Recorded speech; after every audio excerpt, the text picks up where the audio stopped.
Hey, did you? Hey, Churchy. Yep, this game. Maximum thirst, this game. Okay.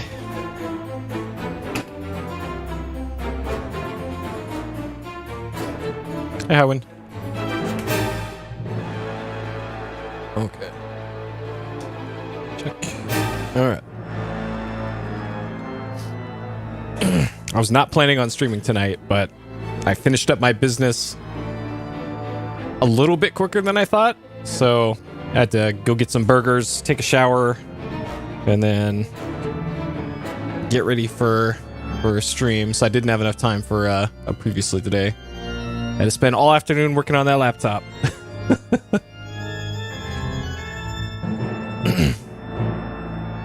Hey, Michelle. Welcome. Hey, Shantok. Yeah, the voice act. it certainly is something. Like, man, the game's got lots of rough patches, but it does have character. I'll give it that. I'll give it that. The ThinkPad vibes. Well, don't you worry, Shantok. I am doing a game in the near future that's going to be up your alley. So, I'll make it up to you. I'll make it up to you. Alright. Hey, Toaster. But yeah, this is... Oh, this thing. So this is a 17-inch ThinkPad P70. I got this in the mail today. This is a huge fucking laptop. The entire cover was... Yeah, there's a lot of goo on this. The entire cover of this thing was filled with stickers of like bookstores and shit. And it was apparently from... You might recognize this, the outline of that, if you know your college mascots. In America, that should give away where this was from.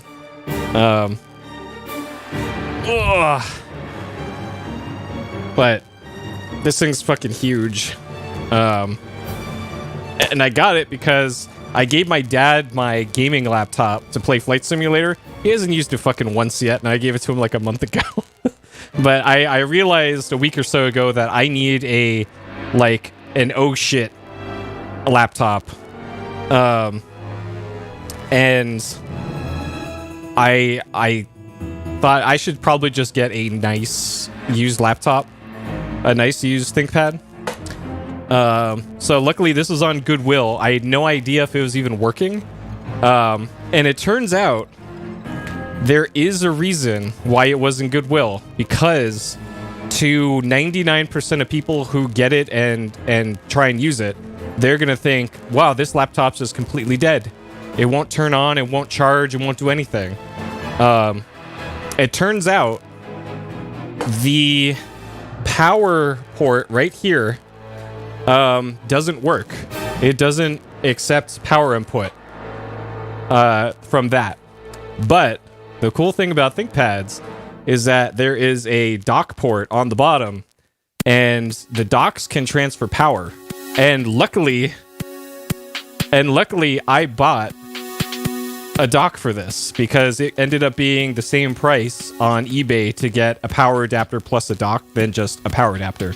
So I just thought, oh, fuck it, I'll just get the dock too, because it's got a bunch of ports and video out on it. Turns out that was needed for this. Oh, man. So yeah, I initially plugged it in this afternoon, and it was just dead. And I was like, oh, fuck. Did I throw away hundreds of dollars again on a broken-ass laptop? So I was really, really upset for about 10 minutes or so until I thought, how about I get out the dock and see what this does with the dock? And lo and behold, I plug it in there, I hit the power button, the fans spin up for like half a second, like, and then turn off. And so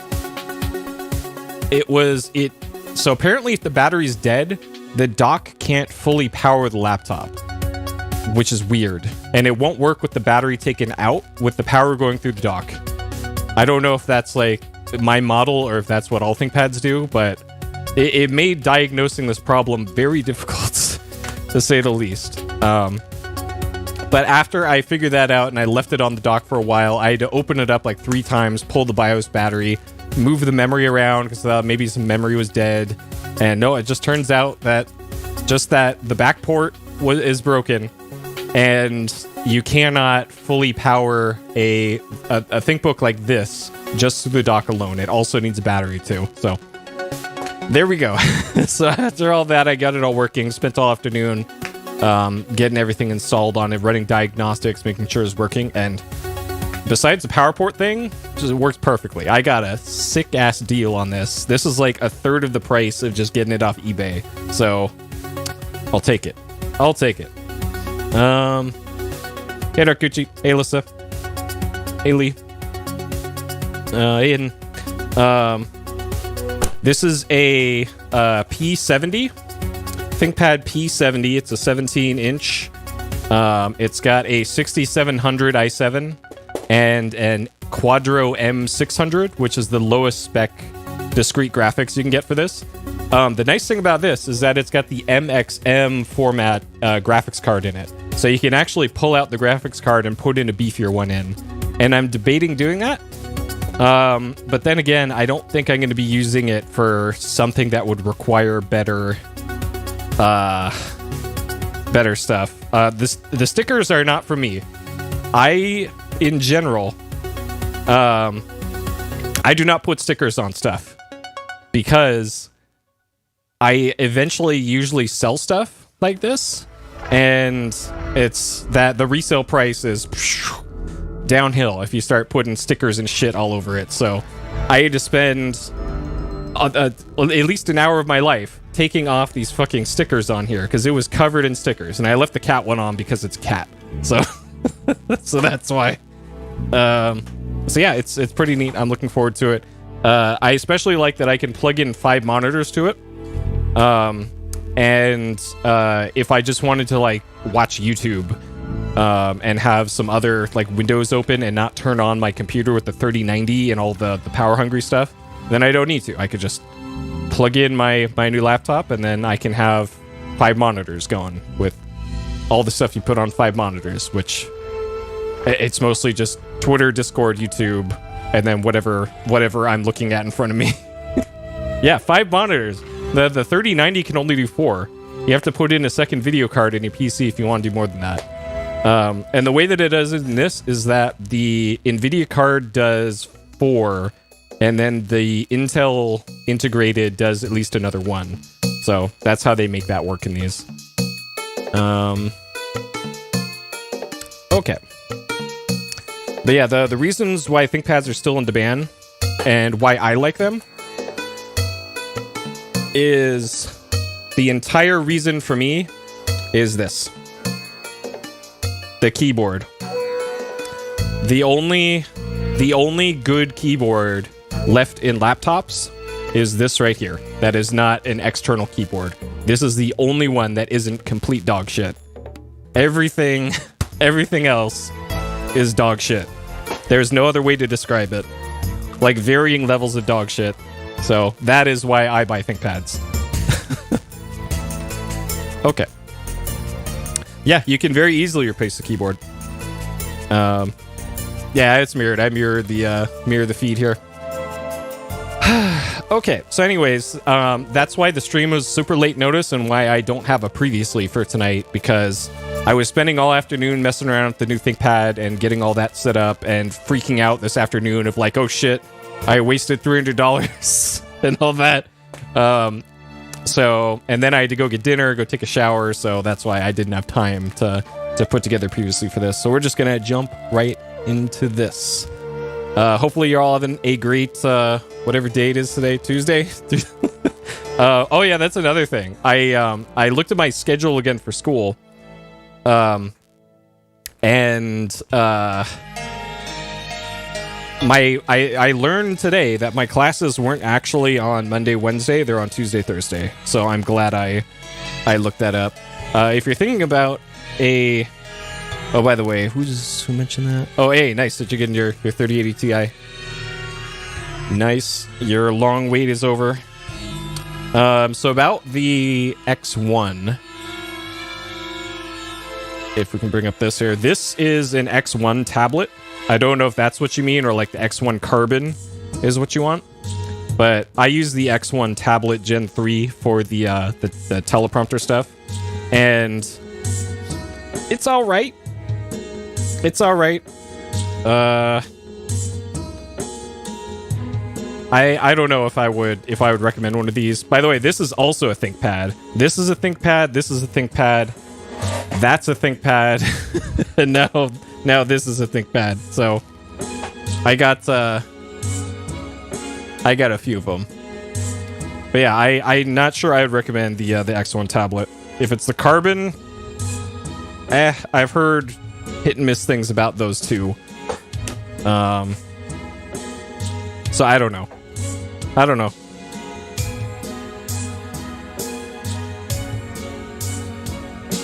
Oh dang, days at 8 a.m.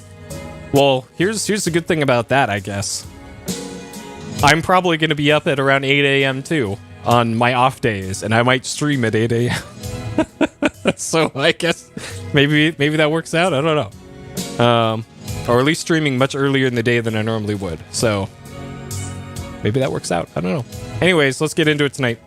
Laura Bow and the Dagger of Amon-Ra, Part 4, 10 hours, 11 minutes in, 7 deaths. I think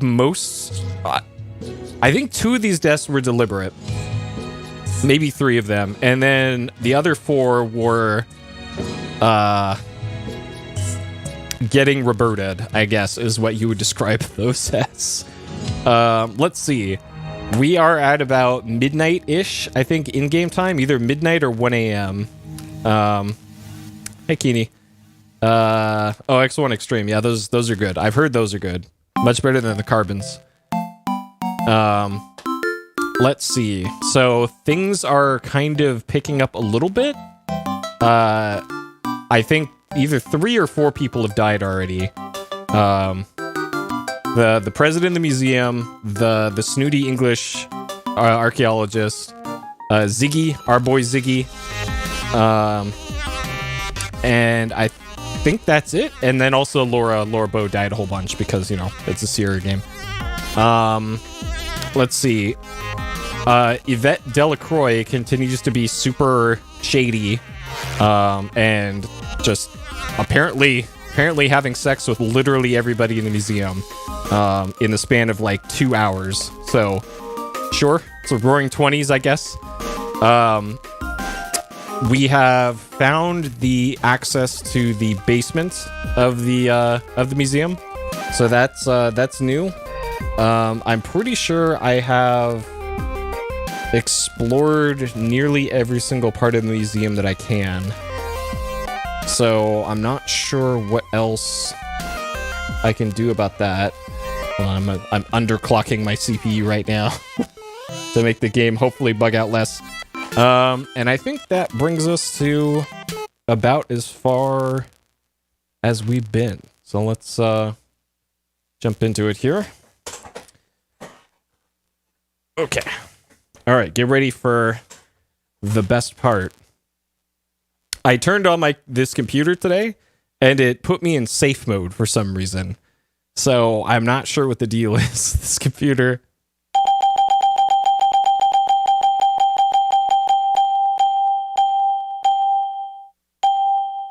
Okay, we ready? Let's do it. Okay, and then I need to remember to change my save location. All right.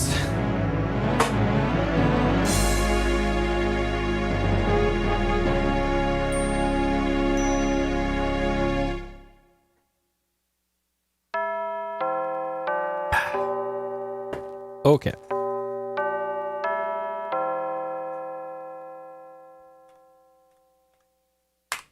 You can't trust the mouse on that screen. Okay, so this is save/LB2/01. Okay, there we go. Ooh la la. That was after...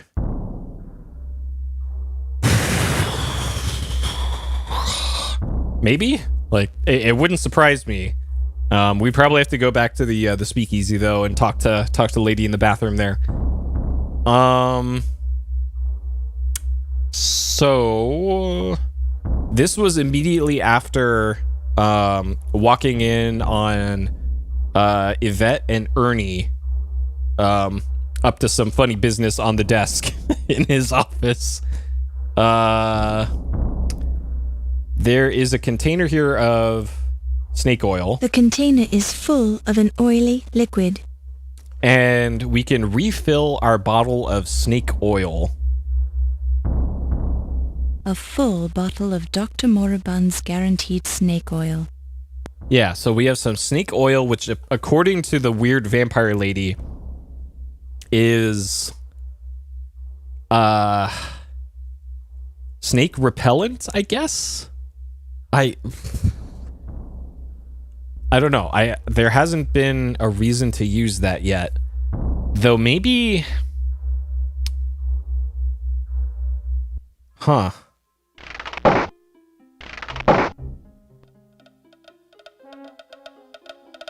Okay, so these are flesh-eating beetles or scarabs or something. They were inside a trunk that a dead body was in. And the mongoose is out here now. Interesting. So I wonder if the mongoose just wanders. Huh. Okay.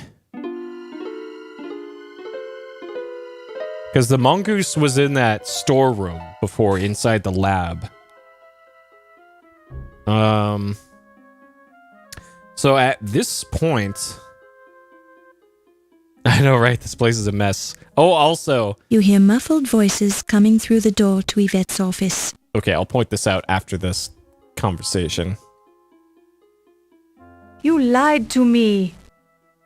Well, lass, I guess that makes us even. You lied to me. You had something to do with the Dagger burglary. You've been sleeping with someone else. I saw you go off with that dock worker. I've never slept with Steve, and the Ziggy fellow, he told me about you and the Dagger. And you believe that little weasel. I've arrested the man more times than I can count. The Ziggy, I know him a long time. He would not lie to me. That man'd lie to his own mother if someone paid him for it. Ziggy, he says you were working with the Carrington to steal the Dagger. Lies! You can't be trusting the man. If he wasn't already dead, I'd pound the truth out of him. Maybe you already did. Were you sleeping with the little rat then? Of course not. You really surprise me, lass. I'd think you grew up on the streets accusing me of burglary like that. Where I grew up doesn't matter, does it? The important thing is... Wait, did you hear something at the door? Yeah, I was hearing it too. Keep your voice down then. Okay, can I go in there? This door is locked. This door's locked. Okay. So I briefly took a look at the footage from last night, part 3. And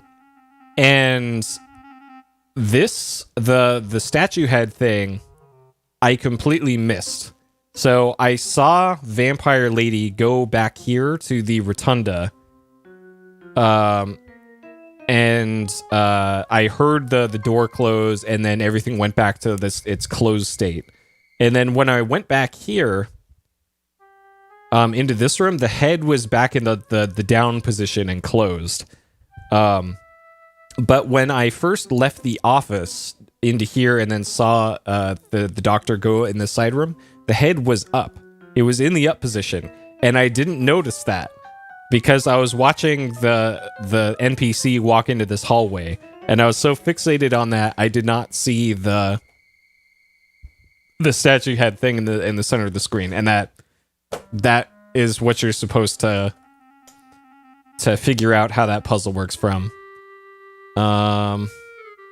Okay, all right, this is perfect because we can change to that one. Boom. That's why I made those numbered like that. 12:45 after Yvette and detective. Okay. All right. Yeah, it bottlenecked a lot of stuff. Okay, I'm gonna go into Yvette's office. Okay.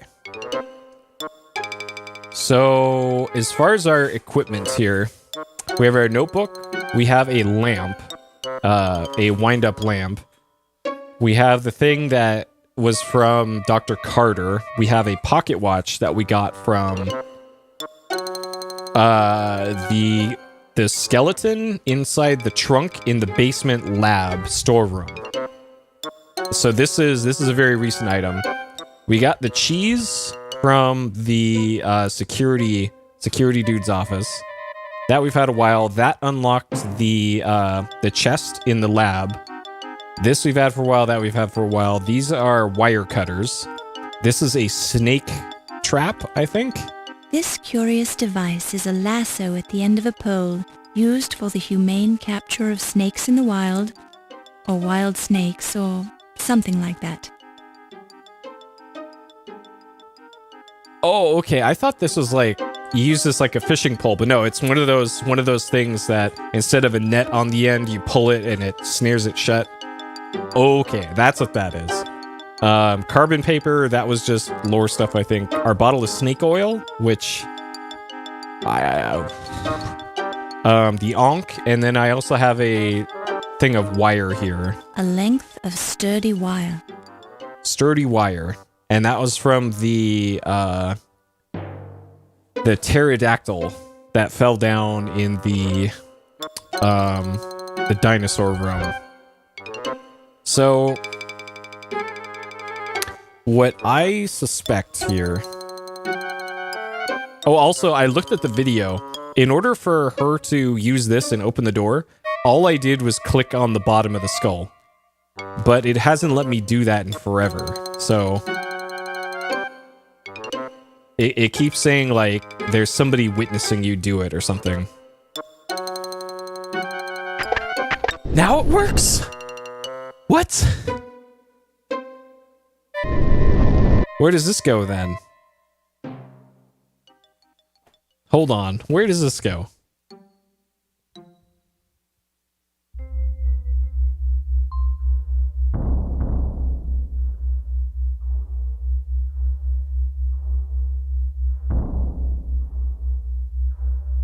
Huh.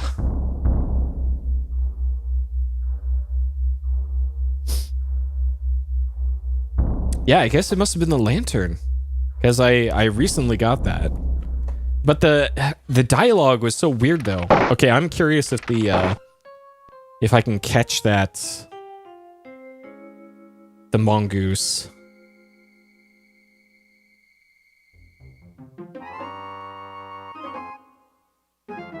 Because it did appear after a little bit. Maybe I have to be in the center of the room.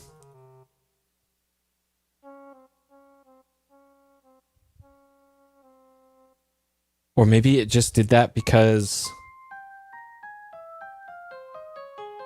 the beetles were walking around? I'm not sure what I would do with the mongoose, but... I want it. It's not nailed down, so it's mine. Okay, I guess it's not going to appear. Huh.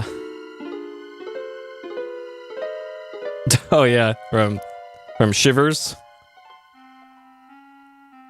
Brah, brah. Ooh, ha, ha, ha, ha, ha, ha. Welcome. Welcome. Man, Shivers had too many bangers in it. And it needs some remixes.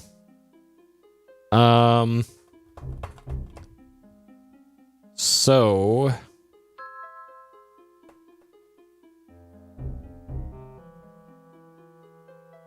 yeah, Shivers had jams for days.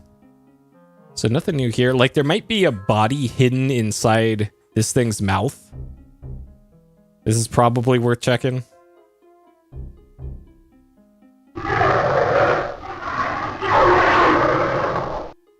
Welcome to the Linedecker Museum Dinosaur Display.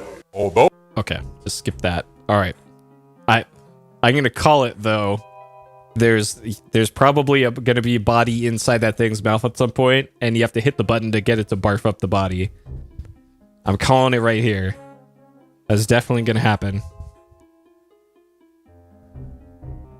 Okay. So nothing new there. Nothing new here. There's a body inside that central thing there. There's no new faces here. I still haven't been able to do anything with this closed door. Maybe you have to open it from the other side by throwing an item into this opening above the door and like fish it down or something.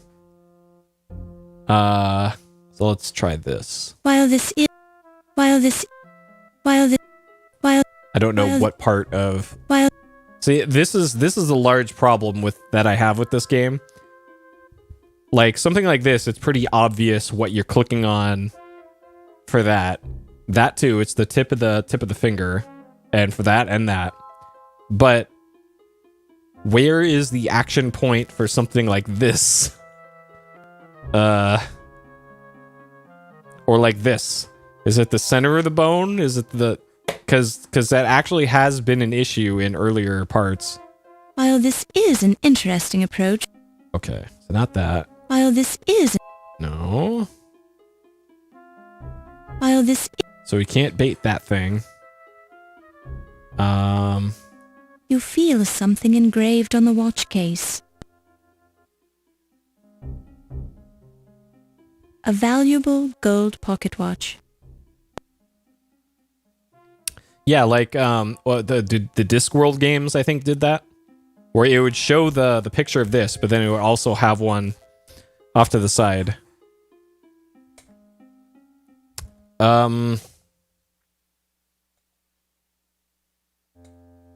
Yeah, I guess it does. If you just right click. But it's completely arbitrary though, right? So that was the center of the bone. What about this one? And that one's the bottom right of this thing. So... While this is an interesting... Okay. While this is an interest... Some of them... Like what though? I'm trying to think. Like this has been an issue for like every single one of their SCI engine games. Because this is the King's Quest V, Space Quest 4 engine, and Quest for Glory 3 engine. And they all have that same issue.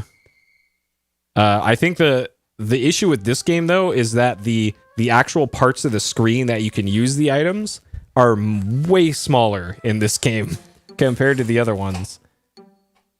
Okay, what about this wire? Okay, what's the hotspot? Okay, it's the upper right. Nope. So it feels like the... Maybe I have to oil up this here? And push it? No? Huh. Okay. Gabriel and I'm completely unfamiliar with that one, so that one might actually have better prompts for it.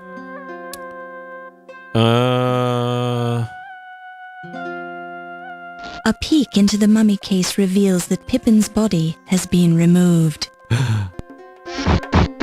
And why it's been removed, I don't know.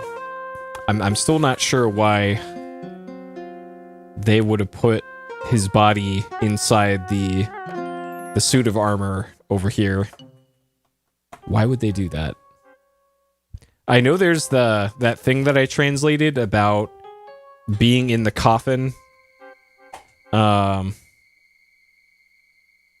Silenced from her... I pay homage to the eye...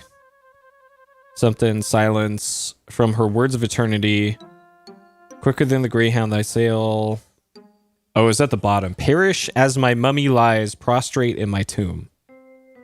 Was, I think, the important message that was on that blackboard.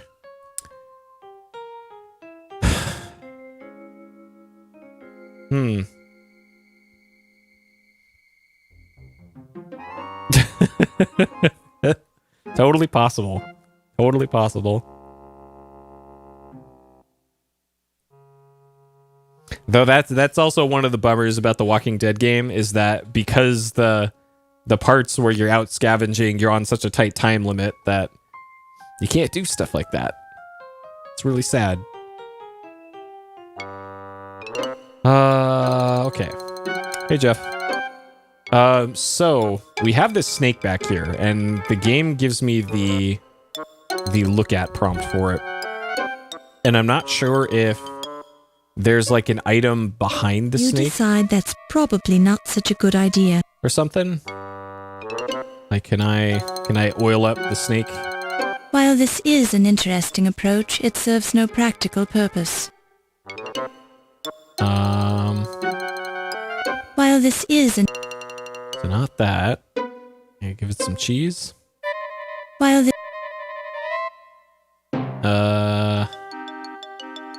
While this... Like it feels like I need to trap that mongoose and put it in the snake cage. It's Barney, Olympia's pet cobra. And I can't just... Not a good idea. We cannot boop it. Not. And like I can walk all the way up to the cage. Like right here. And there's no problems. So... Huh. Oh man, if Super Hot got you drenched, then oh man. Yeah. Yeah, you kind of have to plan out ahead of time what game you're going to play if you're not going to have ventilation. Because man, Super Hot is pretty slow paced, and anything else that have you moving around a lot more. Also, make sure to stretch before you do VR stuff, because you find yourself moving around a lot more than usual gaming. So all of these are electrified up here except for the sword. Maybe that's what this is for, to get the sword down. While this... While... While... While... While... While... While... While... While... I'm also not sure why I want the sword. Other than it's the only thing non-electrified. Maybe this is only there just to kill you.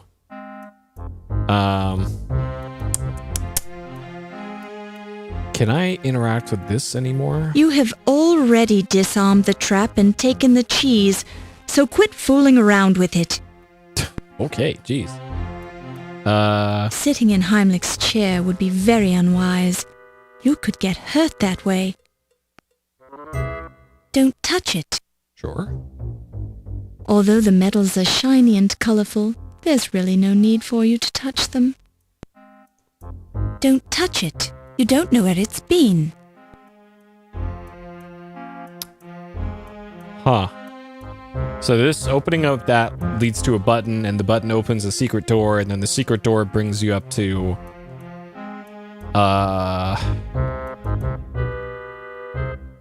the president's office is where that takes you. And maybe that's like a way to get around a locked door or something. Okay, I'm gonna see if I can get that mongoose.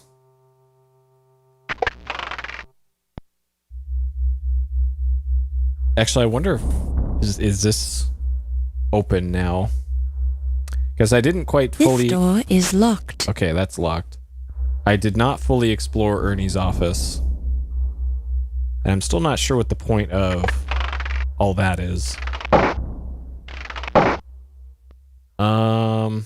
So there's a big thing up there of plaster, apparently? It's a sack of plaster, sometimes used for making molds. Okay. And I can't just... You have no use for a sack of plaster. But it's clearly something that we can get. Okay, can I take a look at this again?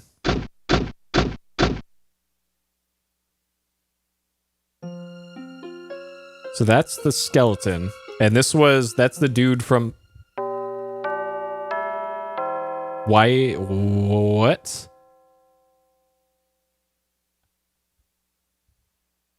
Apparently there's a secret door behind this. Don't take it with you. It'll always be here for your reference.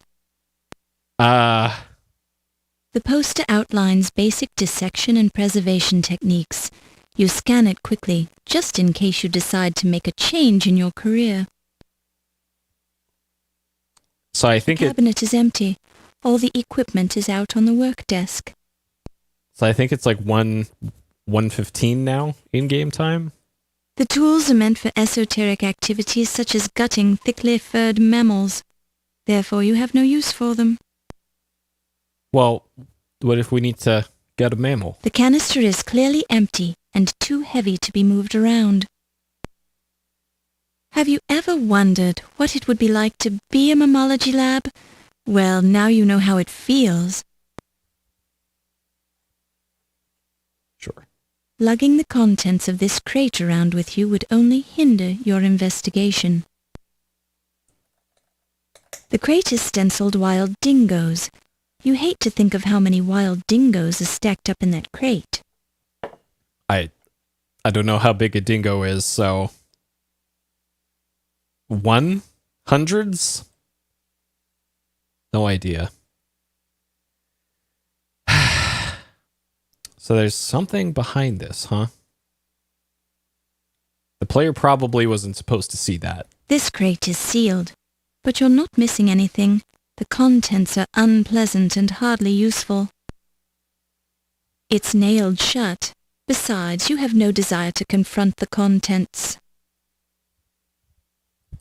The word gorilla has been stenciled across the label of this large crate. Somebody's crossed out gorilla and scrawled Sasquatch underneath. Curator humor. Well, it could be like a snake though. They might be tiny and just unhinge their jaw to baby size. You never know. It's Australia. Okay, so now we got access to Ernie's office again. Let me save. Okay, I think it probably is one now. Ernie. So, we got some pliers from the toolbox in the bottom left. I haven't looked at his desk yet.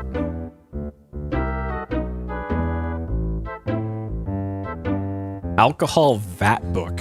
Ernie's index to the stored items in the alcohol vats. Current vat contents, Alcoholic Preservation Lab. 1. Koala bears. 2. Turtles. 3. Snakes. 4. Hippo. 5. Ground sloth. 6. Skunks. 7. Loch Ness Monster. 8. Ostrich. 9. Lemmings. 10. Unicorn.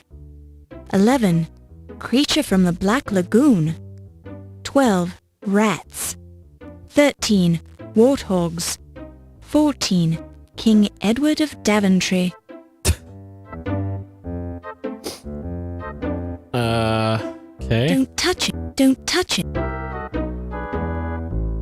So we actually overheard a message over the intercom thing of somebody telling Ernie that valve number 13 was acting up, and that was wild boars. So I don't know if that's anything. I have not played D2. Wasn't there a Saturn game like Enemy Zero? Is that one officially part of the lore, or is that part of the Laura digital actress thing? This. Current VAT contents, alcoholic preservation lab. Okay, we already heard all that. Okay, I'm not sure point of that.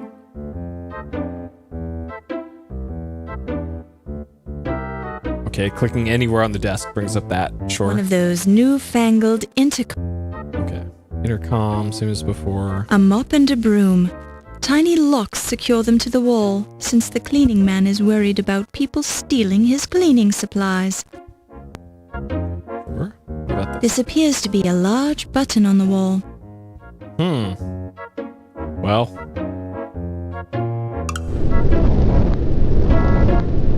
When you push the button, you hear a sliding noise off in the distance, clearly originating outside of this room. That's probably that crate in the... back here. Yeah, it's not like a huge priority to do that, but that is on the eventual to-do list to conclude the saga of Laura and vampire. Oh, I didn't. Oh shit. Okay, can I? Is it too late? Okay. All right. Where does this take us? Okay. Huh. So it's 1 a.m. Was there anything? 1 a.m. Oh, the armor room. Countess and Ziggy is what I've written down.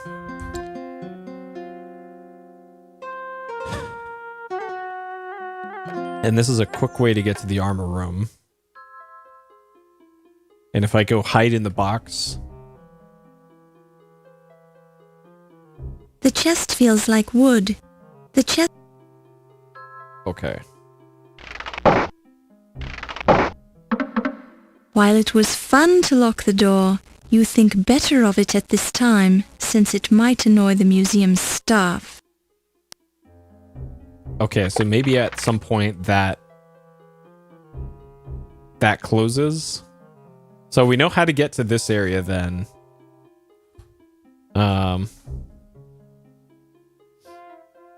Yeah, the game hasn't let me secure that door yet for the whole game. And I'm not sure what the point of that mechanism is. Okay, we're doing a dead body check here. What, oh, Laura, what are you doing?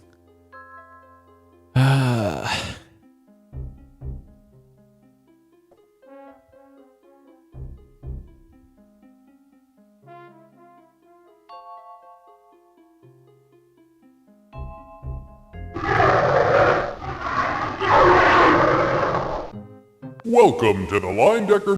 Okay, no dead body there. Would have fallen out immediately. Okay.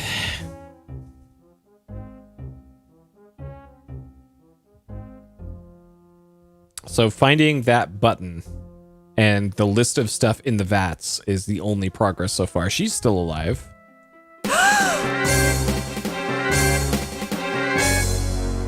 Oh no! It's Steve, not Steve. He might still be alive though. Ernie's head lolls back limply. Wait, oh yeah, that's not Steve. That's Ernie. It's Ernie. Oh no. Okay, yeah, it's not Steve. We're good. False alarm. It's just Ernie. This arm is flung out to the side as if to say, I'm completely limp. Ernie's shoes are intact, yet strangely dark and damp-looking. Ernie's arm is draped over a tusk in a casual pose. If he weren't dead, he'd look like an ad for menswear. Ernie's pants appear to be clinging somewhat to his legs. Ernie's suspenders are intact, which saves you from much embarrassment. The fabric of the shirt appears to be clinging somewhat to Ernie's chest. Ernie's mouth gapes, though whether this occurred in his death throes or simply as a result of the corpse's position is unclear. Ernie's head lolls back limply. You press on one of Ernie's shoes and see a bit of moisture oozing from the dark, spongy leather. As soon as you remove your finger, the moisture immediately seeps back into the leather. Ernie's right arm is stiffening in its outstretched position. Ernie's shirt feels cold and moist. You gingerly place your fingers into Ernie's mouth. Cold and clammy hardly begins to describe the feeling. There's a sickening squishing sound as you probe the moist tissues. You touch Ernie's ear. It feels eerie. You consider doing the traditional thing and closing Ernie's eyes, but decide that perhaps it's better not to tamper with his body, which, though this may seem cold, is evidence of murder. What if he just fell from the scaffolding? Could have been an accident. Due to rigor mortis, Ernie's left arm is slightly stiff. Hence the expression stiff, referring to a corpse. Oh. The pants feel dank and wet, but the Dank. moisture evaporates quickly from your fingers. Dank pants. Despite your closest examination, you find nothing unusual about Ernie's outstretched right arm. Oh. Okay. The hairs are bristled and clearly animal in origin, with a faint smell of alcohol.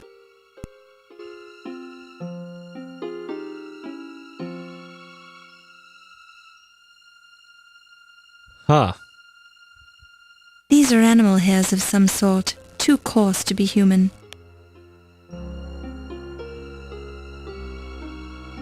Huh. You pick it up and place it in your purse. Interesting. The suspenders are damp but intact and reek of alcohol or something similarly chemical. Dry cleaning fluid, perhaps. A minute inspection of Ernie's left arm reveals nothing suspicious. The pants are intact, but the smell emanating from them is noticeable. It's as if he took a swim in bathtub gin.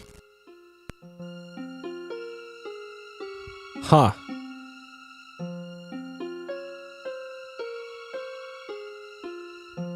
Exactly. Well, there might be more hairs. I don't know. Also, how are you supposed to know that there's hairs there? Like, just looking at the artwork for this, it's not obvious that there's supposed to be something there. I just happened to click there and there was a thing. Like, come on, game. The leather of Ernie's shoes are soaked through and through. The scent is an overpowering mixture of sweat, shoe polish, and alcohol.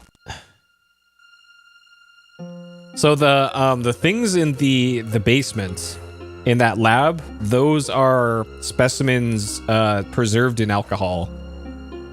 And like maybe he was like at the top of one of those containers and had his legs dangling in the fluid or something. To like fix valve 13. Maybe that's what the valve 13 was. And then a bore, valve 13 was for the bore tank. And I have no other explanation for why there would be boar hairs on him.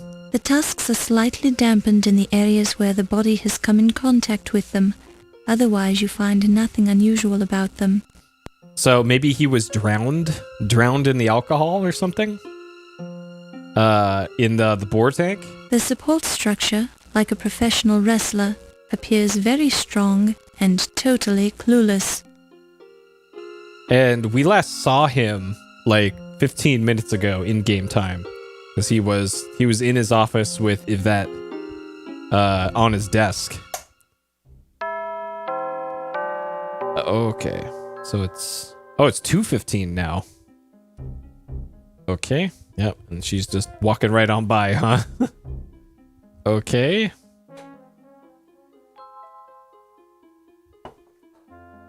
Uh, 215. Ernie dead. Okay.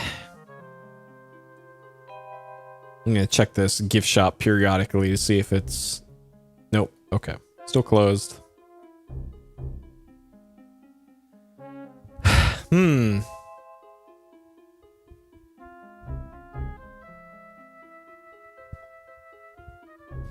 So as far as surviving people in here, there's the Countess, there's Dr. Tut.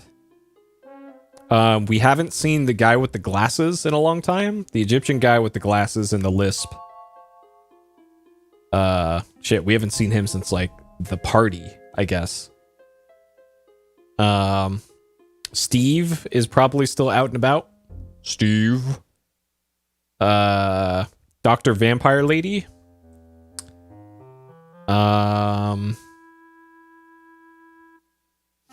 Yvette. Probably still out and about.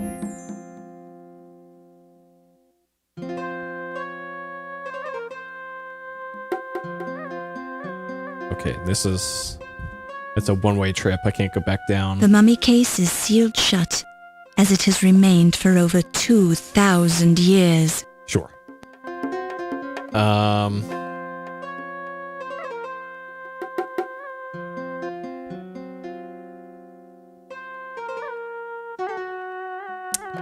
Let's see. The detective's still alive. So Ernie's dead. A wolf's still alive as well.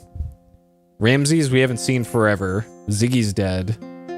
So there's still lots of people alive here in the museum. Steve is probably still somewhere. Detective O'Reilly still alive. Okay.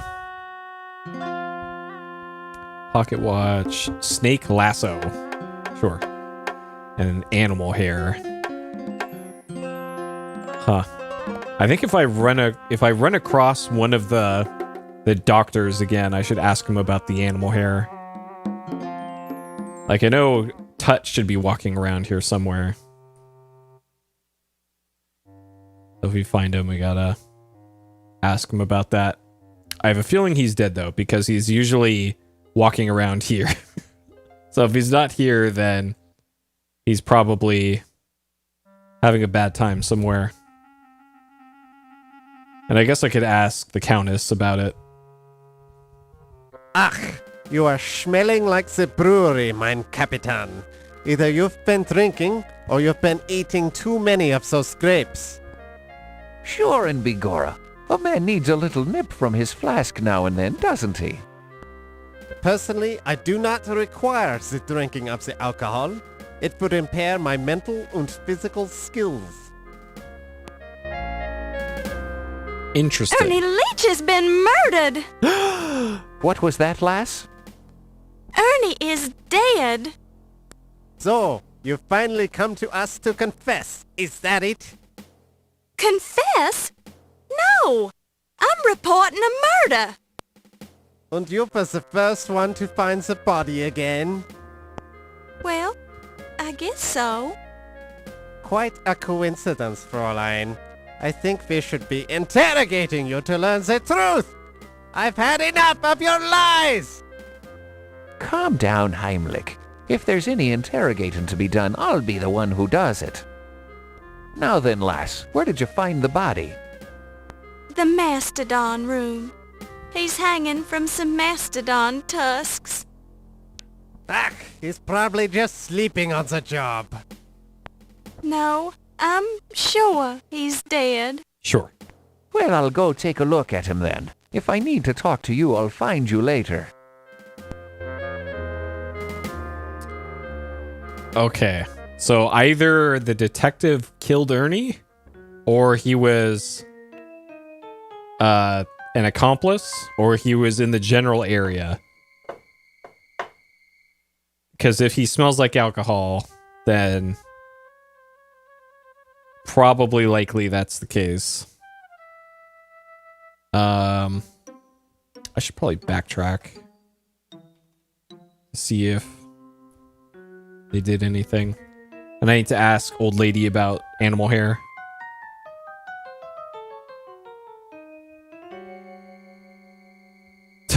Well, they did a lot of fine police work here, apparently.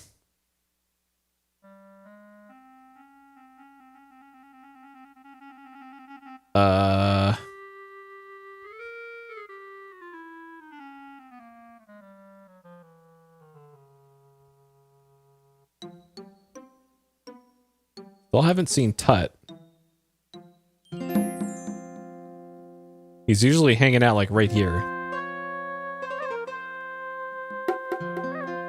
Nope, he's just gone. So he's probably dead.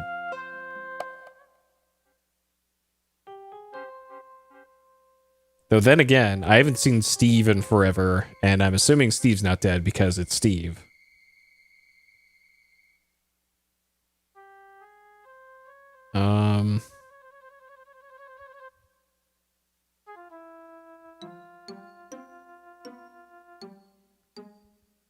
Let's see if there's anything new here.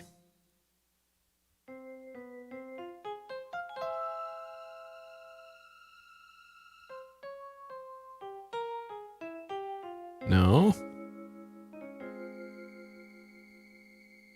Haven't seen any wandering NPCs.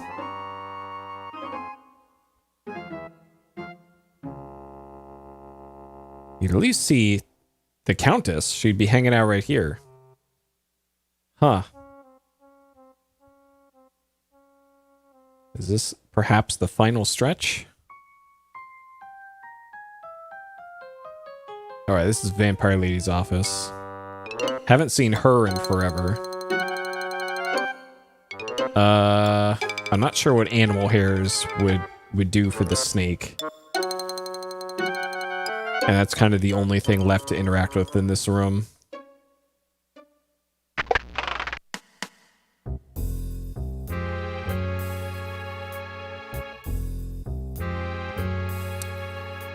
And can I cut anything with this paper cutter?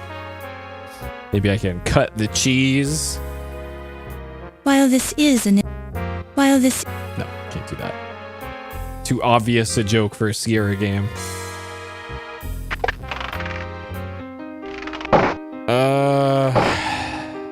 Nothing new here. And this has the secret passage that comes from the security office. And I can't use the phone because the phone line's been cut.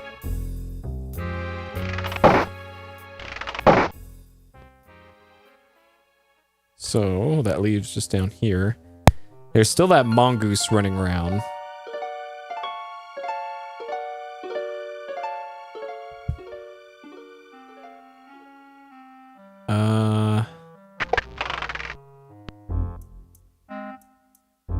Nothing new here. Like, shit, I want to ask an NPC about the animal hair, but I haven't seen an NPC since I got it, besides a cutscene.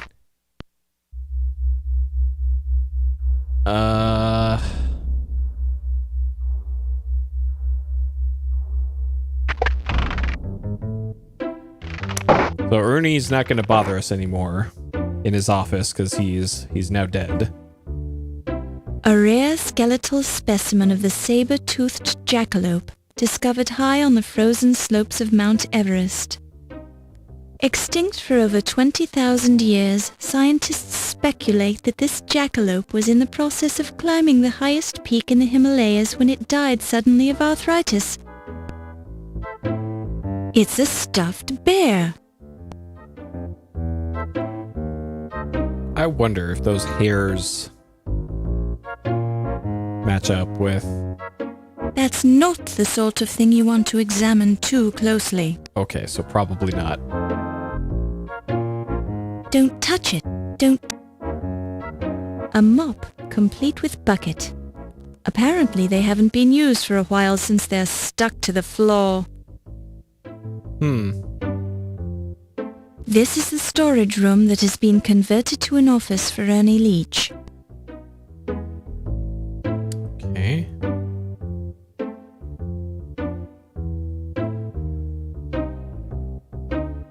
Don't touch it. Don't touch it. There's the switch on the wall to open up the secret passage. I still don't know if there's anything I have to do with these. VAT 11. Something odd is floating in the murky liquid. It appears to be half man and half fish. Or maybe it's just a trick of the light. VAT 12. Small creatures with long tails are floating in the murky liquid. So 13 is boars. VAT 13. Indistinct shapes are floating in the murky liquid. None of the creatures are close enough to the glass to see what they are. VAT 14. There's a vaguely humanoid shape floating in the murky liquid. After staring through the glass for a while, you see what appears to be white hair, or perhaps it's a large jellyfish. So that's apparently Edward Daventry, which is the king from King's Quest 1 that tasked Knight Graham, Sir Graham, with his quest.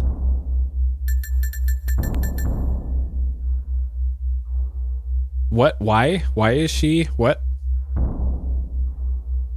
Why? Could it be? Yes. It's heavy. It's shiny. It's a dagger. It's real gold. Oh shit. It's got a sharp point at one end. It's the Dagger of Amon Ra. GG. Game over.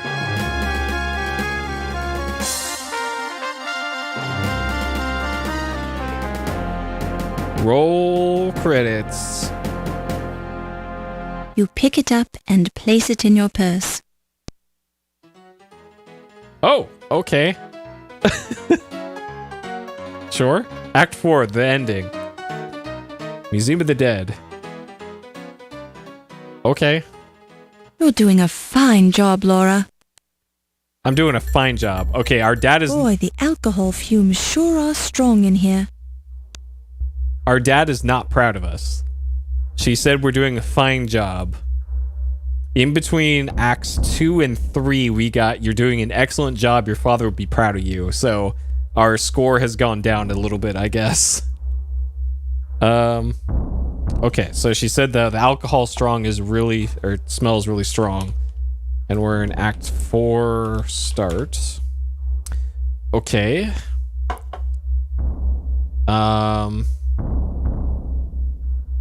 It's the infamous, wonderful, not to mention stunning gold dagger of Amon Ra. Okay. The blade feels cool to the touch. Unlike the gift shop daggers, this one does not have Made in Pittsburgh stamped into the blade. Okay. So I wonder if you can't go back this way.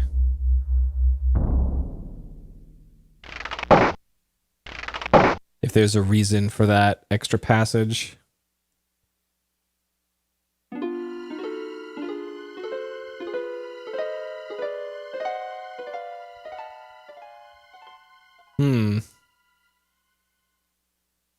So, what now? Do I stab the snake now that we have a dagger? Alright, snake. Come get some.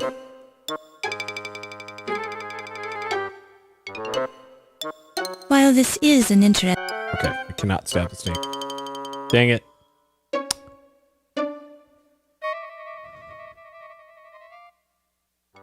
Okay. My Ernie, he was a wonderful man. I really loved him. Oh, sure you did. I know your type, Yvette. I know you didn't really love him. But I did. Ernie was the first man I've ever really loved. I was even trying to find work for him so he could make the extra money. Why did he need extra money? He had a good job here, didn't he? It was the gambling.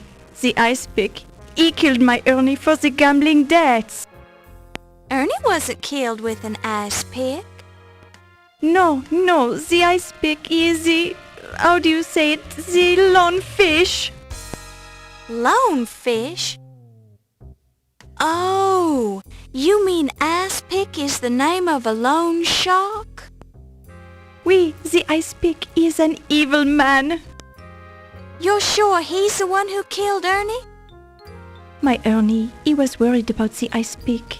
He told me about him this evening.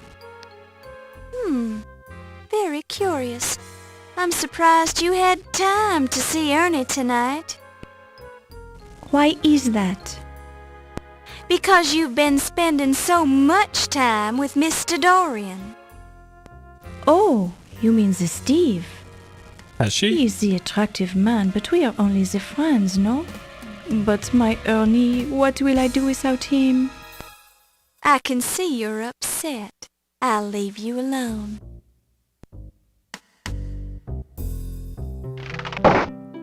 It's Steve. Hello, Steve. Steve! Mr. Dorian. Miss Bo. Thank you for showing me your scars, Steve. They were very, very nice. Okay. Haven't seen you in a while, Mr. Dorian. Well, women keep carrying me off. Carrying you off? Yeah. First, Miss Delacroix pulled me away from the party to show me the old master's gallery. Then there was Dr. Miklos. She's been pestering me about my scars ever since she found out I worked on the docks. Weird lady. You don't seem too upset by all the attention. Well, I would rather have spent the time with you. I'd think a big, strong man like you would have been able to get away from them if you wanted to do so. Well, I hate to be rude, and I did end up finding you here. Have you heard about the murders? Murders? Oh, I guess somebody did mention that. You seem kind of distracted. Yeah, well, I've got news for you, too. I think some of the paintings in the old master's gallery are forgeries. The paint is still wet on some of them. Yes, well, I hardly think that... Huh. Oh, Steve, a terrible thing has happened. Ernie is dead. Ernie? Who's that? Yes, my Ernie. What will I do?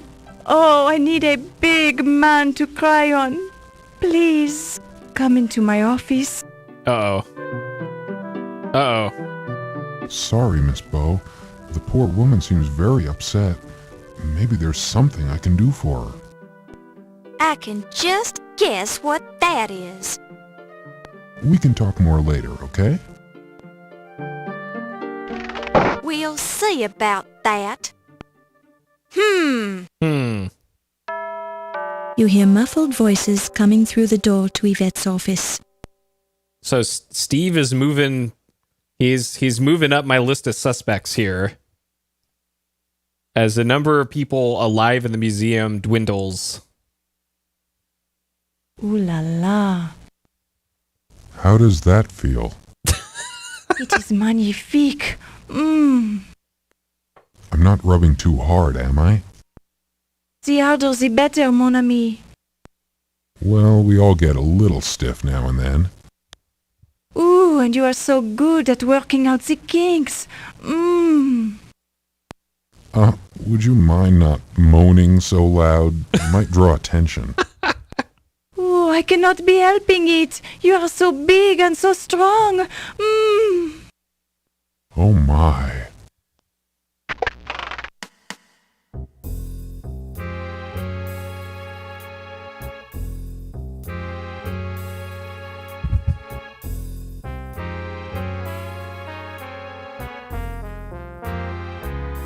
Good job, Laura. Oh, dear! Miss Bo, Sacré bleu. I can explain this. I bet you can, Mr. Dorian. I'm just rubbing her neck. Oui, and he does it so well. I'll just leave you two alone. Miss Bow, wait!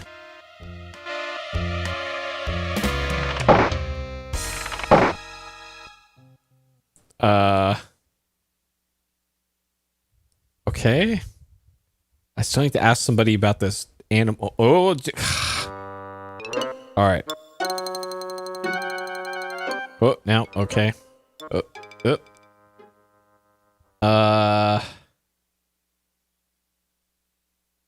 Animal hair. Animal hairs? Really? Okay. What about the dagger of Amon? Let's tell her that we have it. Oh, I'm simply devastated that it was stolen before I got a chance to see it. It's supposed to be simply divine. Just go to the gift shop. There's plenty of them. Okay. Let's see if I can go in here. This door is locked. So I wonder if I can get in there.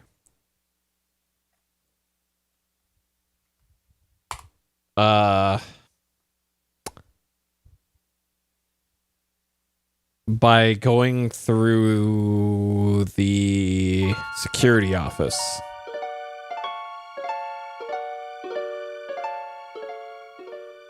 An office. Also assuming this guy isn't in here. Uh-oh.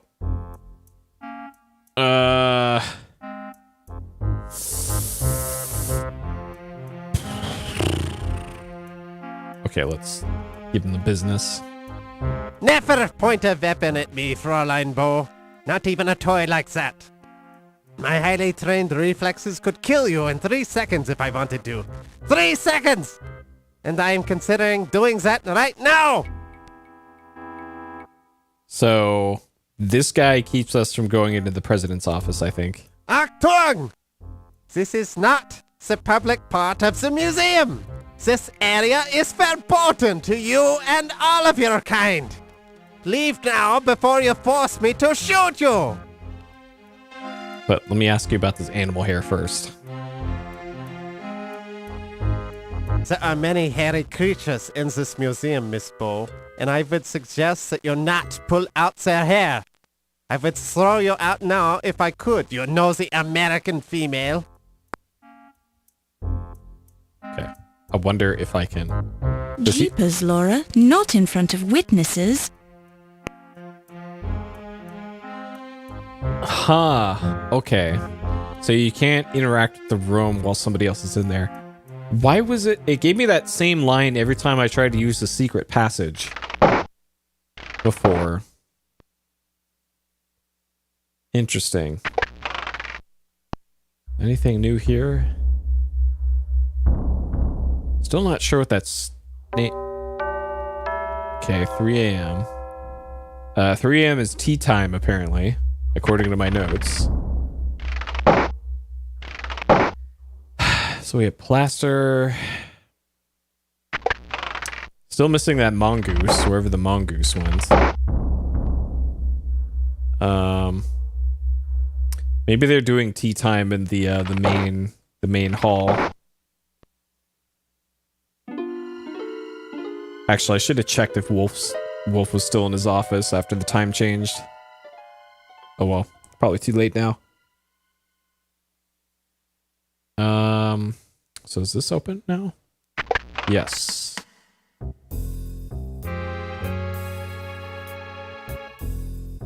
Steve?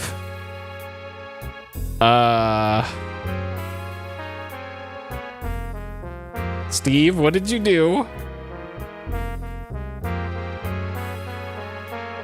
It's a petite woman's shoe. It's got stink lines coming off it. You pick it up and place it in your purse. All right. Free shoe. Not going to say no to that. This is an adventure game. It's on the floor, but it's actually a desk lamp.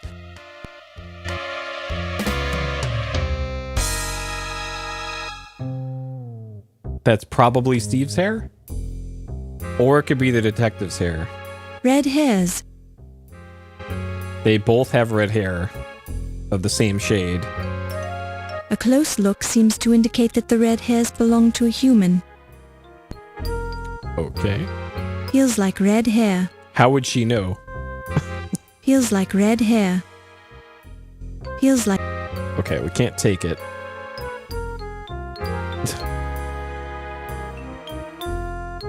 And that's probably part of her dress? It looks like a shred of clothing fabric. It looks like a piece of fabric torn from Yvette's dress. Possibly in a moment of passion. Or murder. You don't need it. Leave it here for the police. Oh, well then why'd you take the shoe? There's a typewriter. One of those new portable typewriters. At a mere £50, you can take it anywhere. Well, you could if it was useful to you, which it isn't, so forget it. It's a desk chair. It feels like a wood chair. Okay. So Yvette could be alive or dead.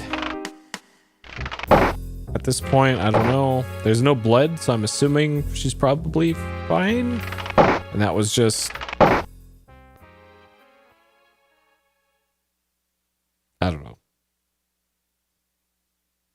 This is new. The subject of this sculpture looks curiously familiar.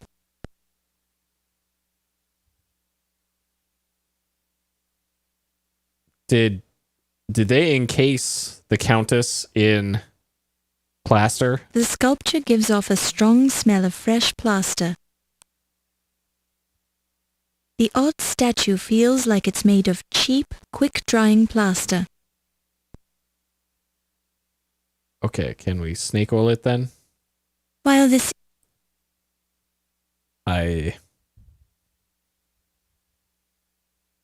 Oh, this is Yvette. You see a short, elder... Well, that's... The subject of this... The odd... Can I not do anything with this, though? Can I put some fur on it? While this is an interesting approach...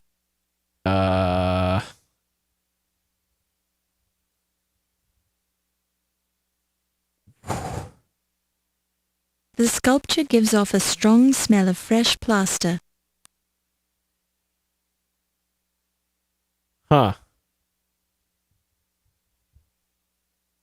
That's got to be Yvette. But I don't know if that's bugged or what. Okay, nothing new here. So I probably have to go down to the lab in the storeroom. Nothing new here.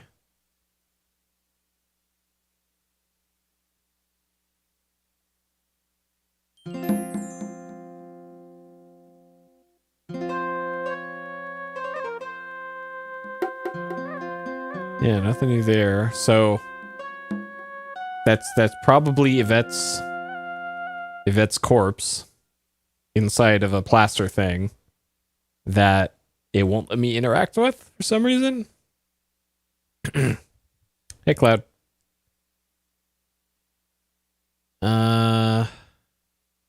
Okay, what about in here?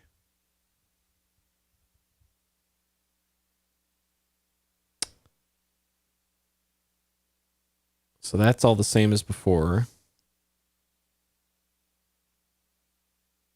It's weird that it wouldn't... It's not giving me the... Yeah, I wanted to go this way. Any sort of, like, cutscene for that. Because that's clearly a dead body. This... The odd statue feels like it's made of cheap, quick-drying plaster. Like... The odd... Can I talk to it? Silence alone is great. The sculpture gives off a strong smell of fresh plaster. The subject of this sculpture looks curiously familiar. Yeah, because it's... The subject... It's Yvette. Why won't it...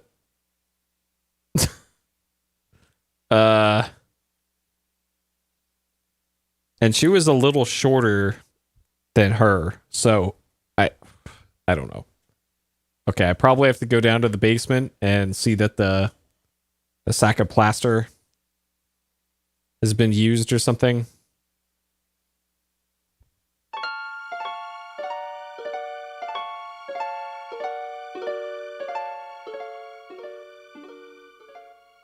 Which is here.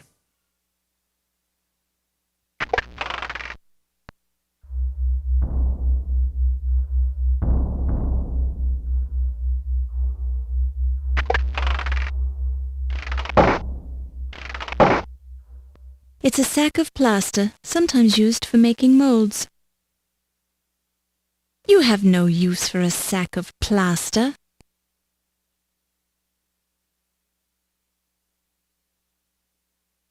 It's too high up for you to examine with a magnifying glass, but fortunately there's nothing telltale on the sack of plaster. You find plenty of scratches, dents, and gouges, but nothing unusual for a steamer trunk. And this is probably still spooky skeleton.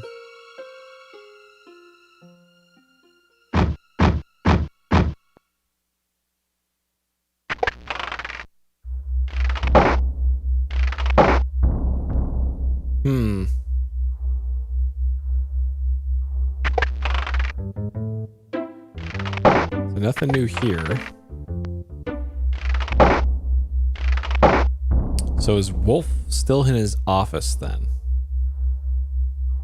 I'm trying to think ahead to like what items I could use on that new plaster statue. Okay, so Wolf isn't in here anymore. We have a shoe. A nice, if somewhat worn, woman's leather shoe. A petite size 6. What the fuck can I do with this shoe? The heel is considered high for the 1920s, indicating that it's a custom-made shoe. The back of the heel is heavily scuffed. Huh.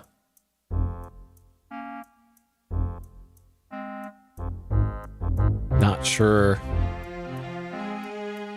how that applies to anything.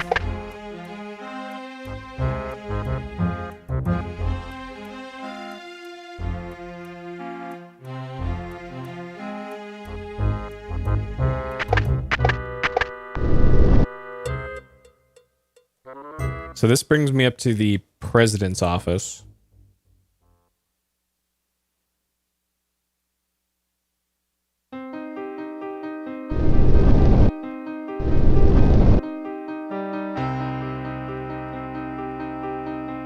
So there's really only one place I can think of that I have not been that's been like obvious so far. And that's the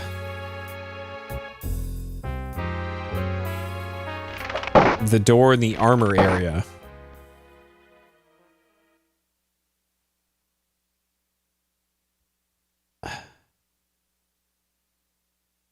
What's the deal with this?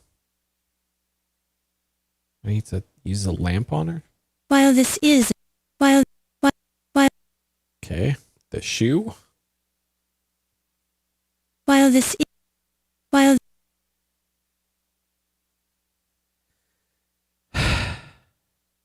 Snake oil, wire cutters, a snake thing, cheese, bone.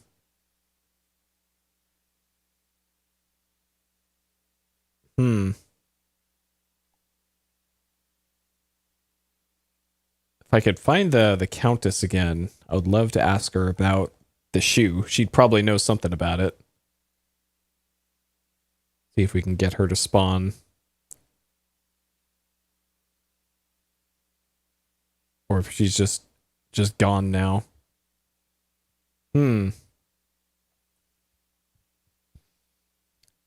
So the next thing is probably getting inside that door in the armor area. Somehow. Okay, corpse check again. The room... Hit the button.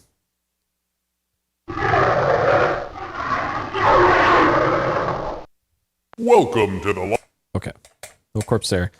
I realized today what that sound was that it's making. That's the same sound as the Yeti in King's Quest V. When it's when you appear on the screen that it's in the snow area. Okay, is the body of this guy still in there? The faceplate on the armor is slightly open. Okay, so his body's still in there. Huh. So that's still the same. Let's just make sure there's nothing new in here. Nope, it's still just Ziggy's head in here. Okay. So according to the description, this suit of armor is guarding this door. And I think this is open? The transom is too high for you to reach while standing on the floor.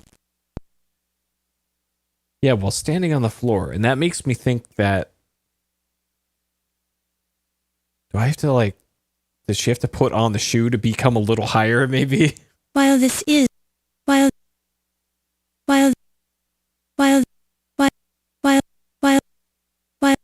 Like, maybe... She needs to knock over the suit of armor somehow? Though how you would manage to do that, I don't know. While this is... And I can't, like, oil up the floor. And these sprites, they look like part of the background. This one, however, looks like it can maybe move. Don't touch it. Don't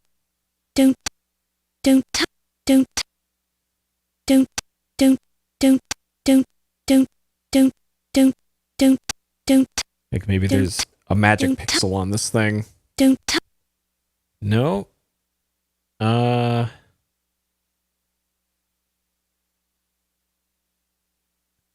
While this is...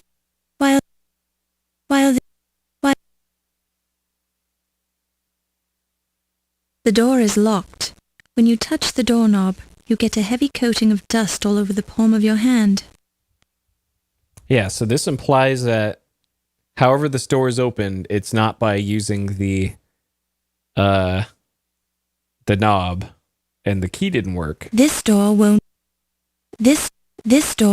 open this way. Yeah. So that door won't open that way, which means in order to get behind it, I need to do something with the suit of armor, probably.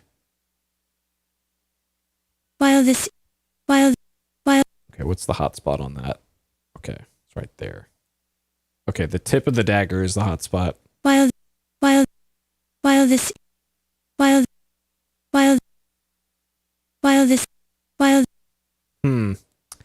And I, like, a thought is maybe that I could push this chest in the other room over to there.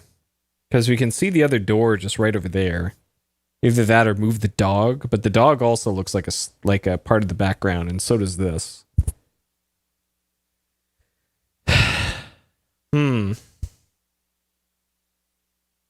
Like, my thought is to use the snake oil to oil up the floor and then easily push one of these things over to it.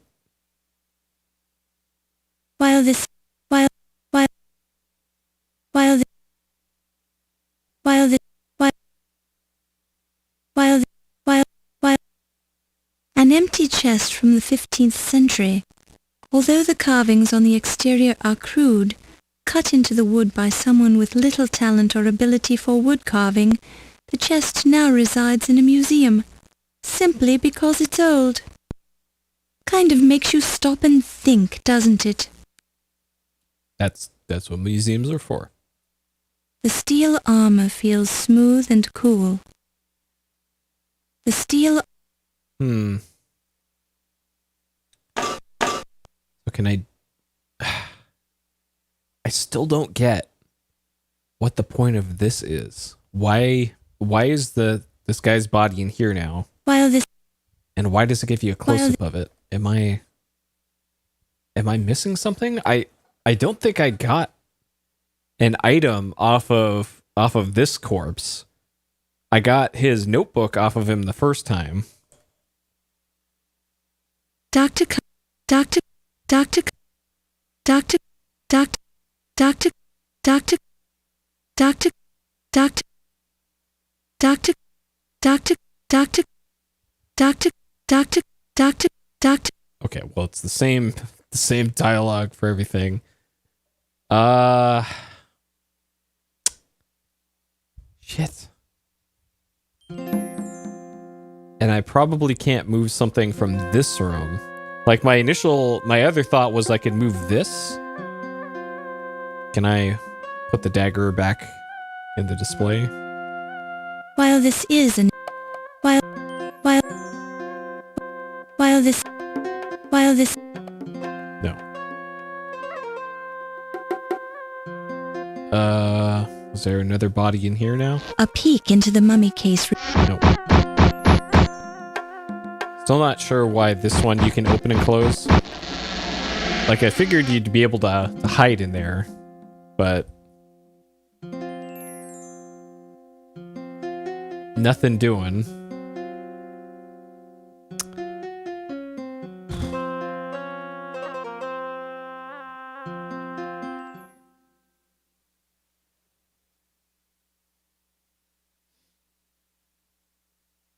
Huh.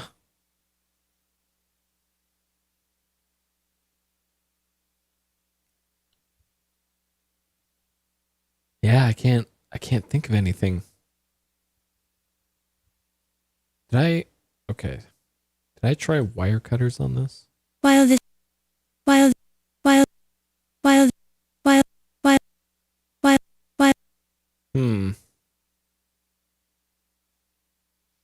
think animal hair is going to do anything. This piece of string. while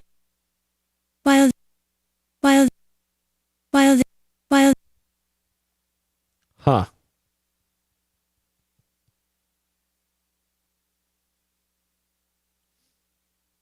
Maybe it'll let me bolt the door now. while No. it was fun to lock the door. Okay. So it still won't let me lock the door. And if I close the door, I don't have a way to get to another part if I do that.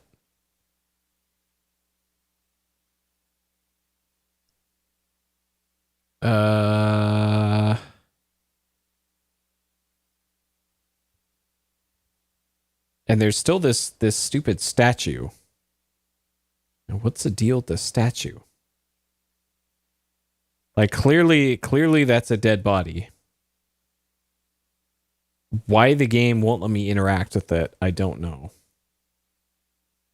While this is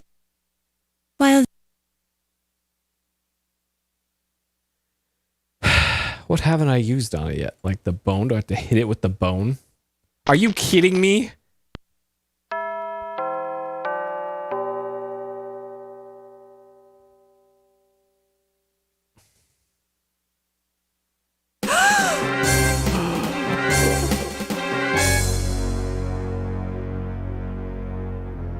We found her. Last scene with Steve. Steve. Definitely not the killer, Steve. red hair. It appears to be a pair of bifocal glasses. Bifocals. Okay, that's from the Egyptian doctor with the lisp. Oh no, he wasn't a doctor. He was the accountant.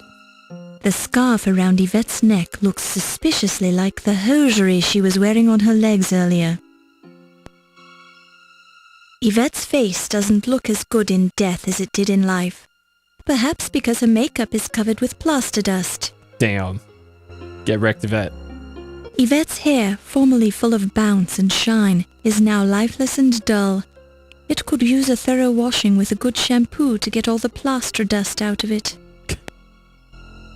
Eh?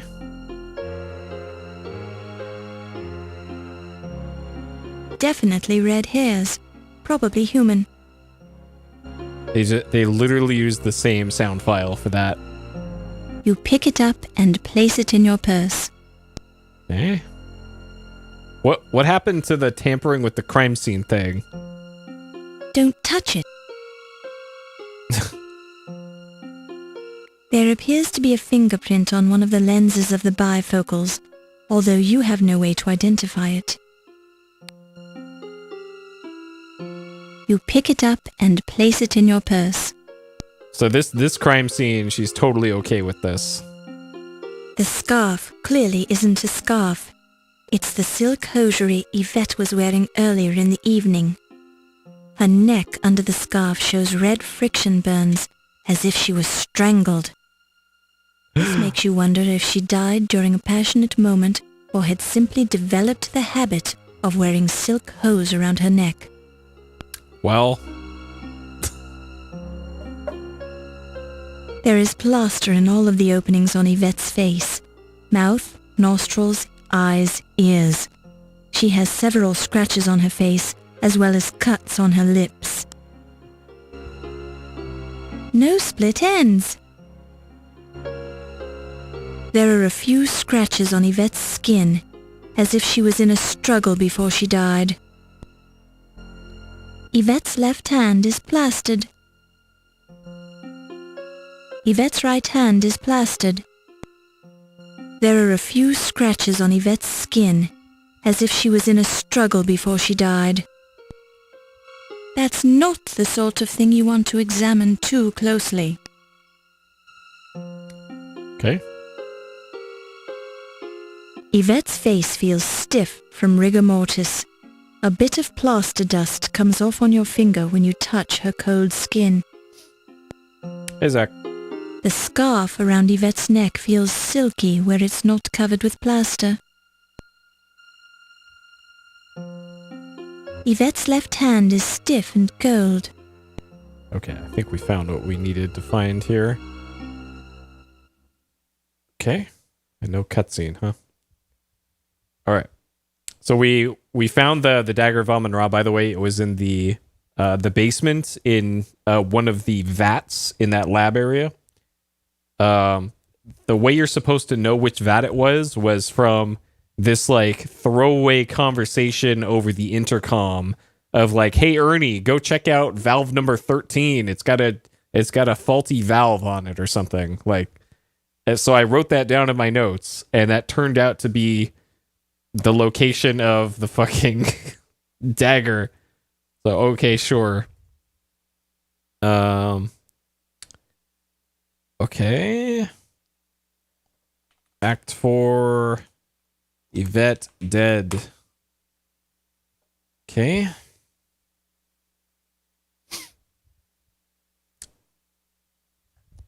Meanwhile, this is new. What? Countess, why are you tied up on my desk? Oh, that's right, I did it. Your face has certainly changed to an attractive pale color, my dear. You seem a little under the weather. Are you okay? Oh dear, you don't look well at all. O'Reilly! You want Mr. O'Reilly? Okay, just wait right here and I'll go get him.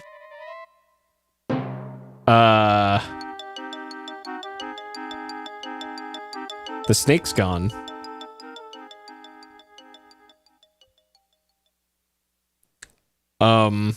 Hello, Miss Bo. Do you know where Mr. O'Reilly is? Well, no, not exactly.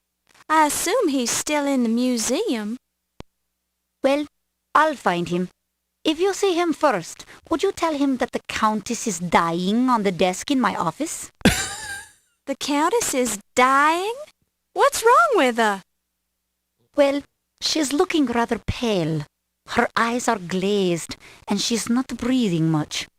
I'd guessed she'd been bitten by a snake. By a snake? Must you keep repeating everything I say? In any case, I've got to go now.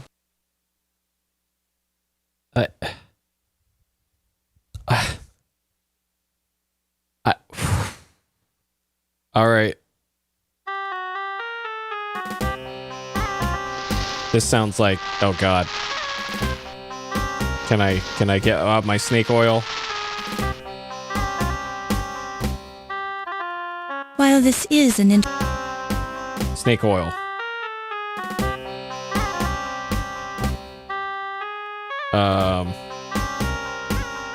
Can I? Oh god.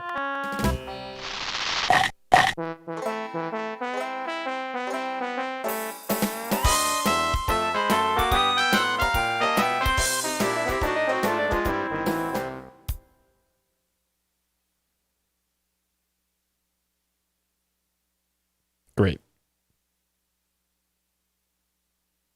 Meanwhile,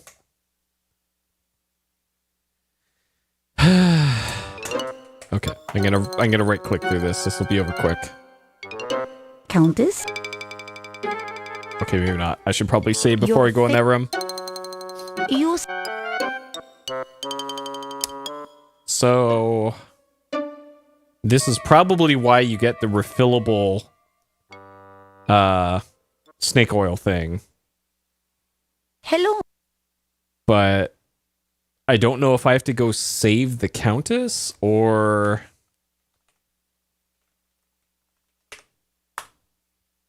or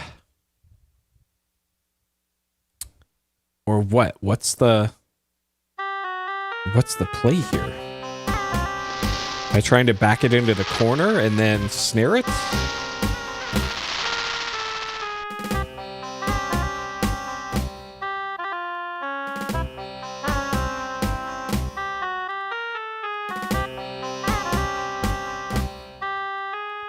Maybe I want to get it to like right here and then... Oh, the thing to open the secret passage isn't there. That's it. I'm out of oil. Now what? Throw the shoe at it. Snare it. Maybe now I snare it.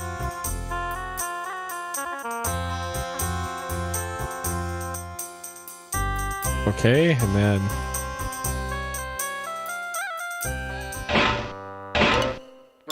So...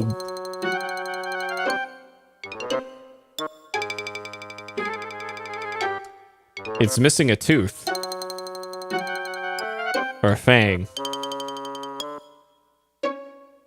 The cobra displays one deadly fang. He seems to mean business. Huh.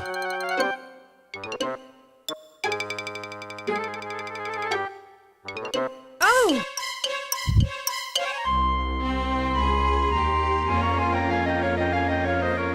Okay. So grapes, intercom. A little bunch of grapes. Chilled.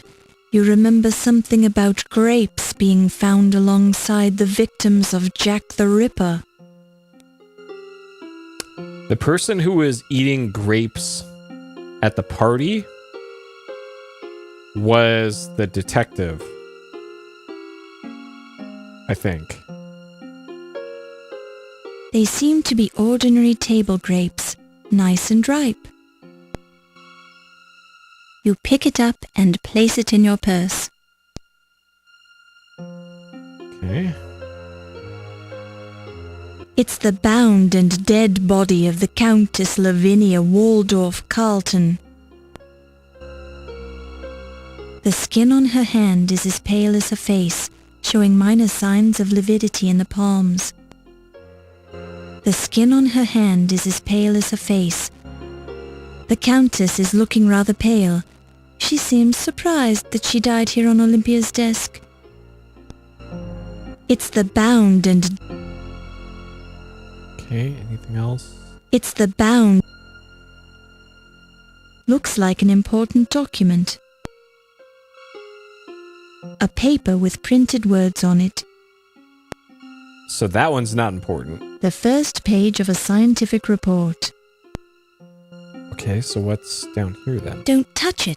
Don't touch it. It's important. You decide not to read beyond the title.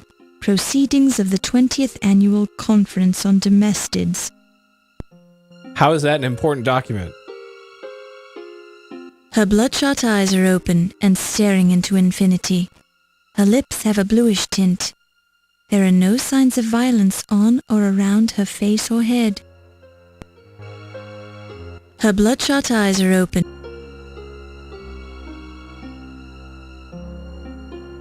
How do you get that from clicking on her? What? The scent of the smelling salts is overpowering at this close range.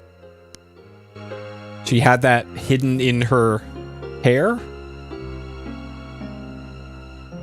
Smelling salts.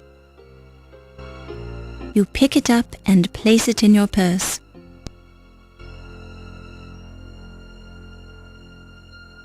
While this is an interesting Maybe I use those on Yvette, and maybe Yvette's not actually dead. Entirely possible she might not be dead.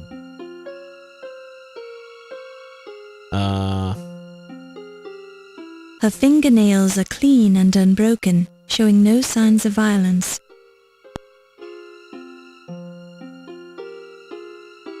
Can't get the rope, apparently. Okay.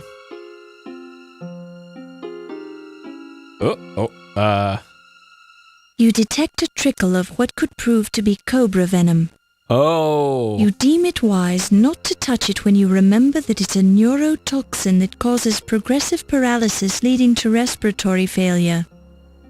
That biology class was useful after all. Well, just be really careful. Not a good idea since it's leaking venom. A cobra fang is embedded in the Countess's swollen ankle. Okay. So that's probably it for that then. So it's 4:15. Okay.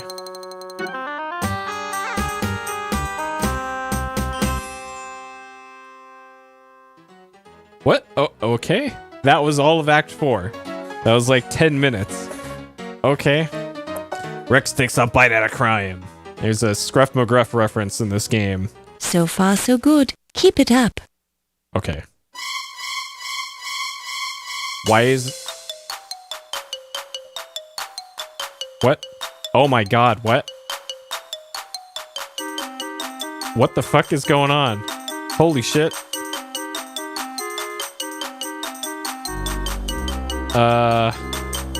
We're being chased by somebody wielding a mace. Oh my god, what?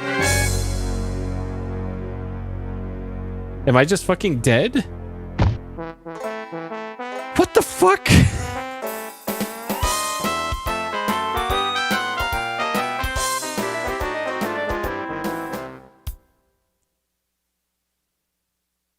What? It didn't even let me save. It just went straight to you gonna die. What the fuck? And now I gotta do this shit again? Like, it wouldn't even let me save. And I gotta do this again. What the fuck? So my thinking was there. I got a while to think about this now because we gotta do all this shit again. My thinking was to go into the armor room, close the door and bolt it shut, and then climb into the box. Was my thinking. Is that not a solid plan? And then when I go in there, it's automatic game over, you died.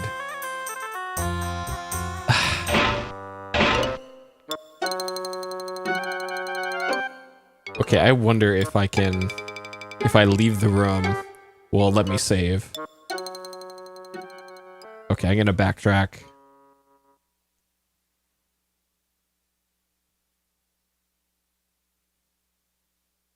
Okay. All right. So at least we don't have to do the stupid snake thing again. Let's see that a little closer. So the game kind of just goes immediately into this danger mode. Looks aren't everything. Well, apparently you can. You pick it.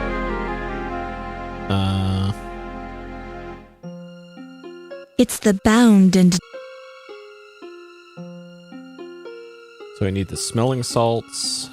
You pick... And then I need to see the snake bite. You detect a trickle of... Okay.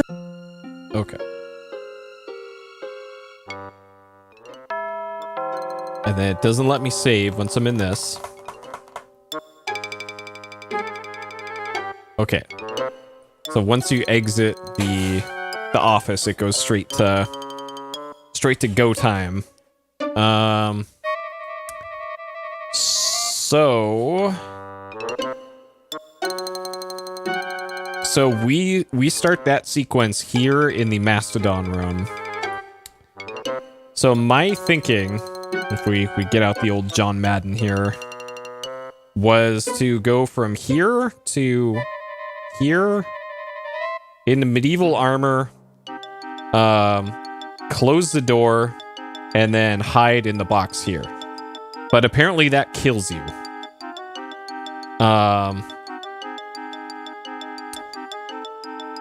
And another option would be to go to here, go into the Egyptian exhibit, and hide in that sarcophagus that's up here.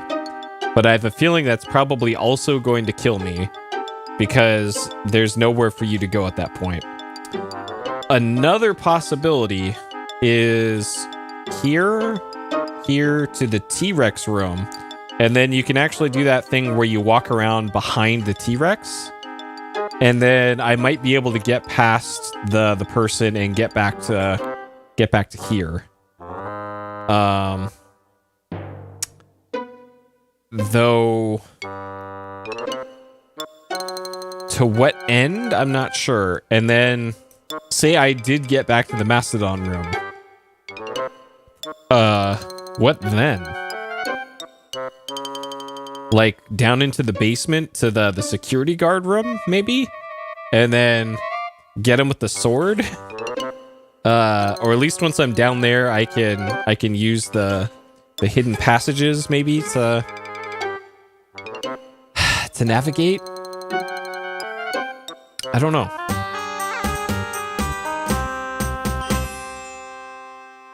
This is so weird and abrupt. Like, why? Rex takes a bite at a crime.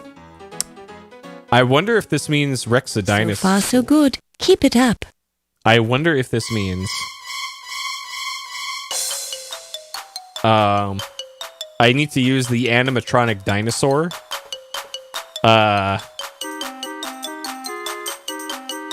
Looks aren't every... Looks aren't... Okay, so we can't look at Mace Wielder.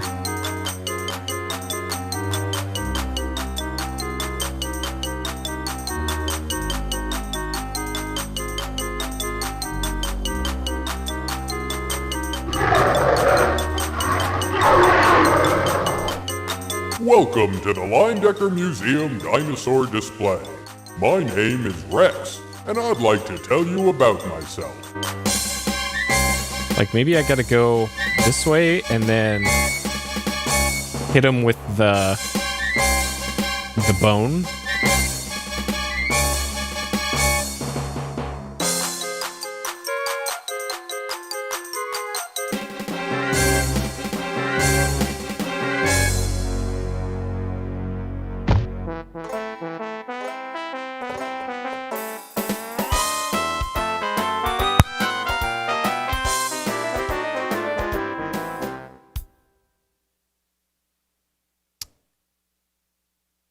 Huh.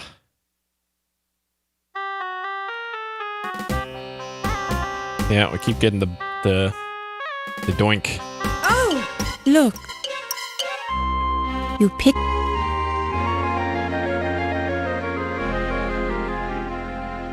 You pick...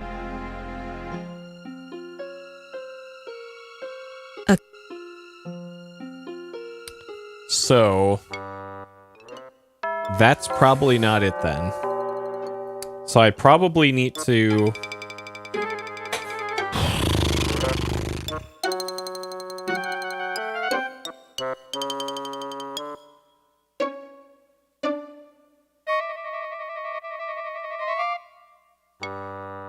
Huh.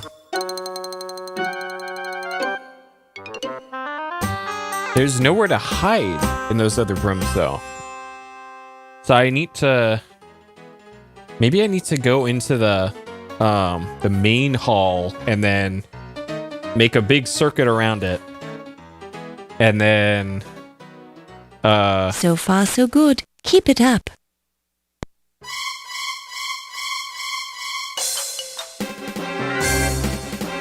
Are you kidding me?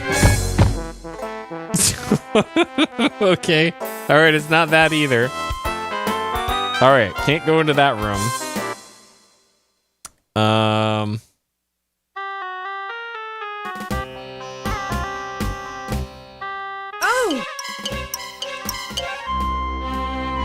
You pick...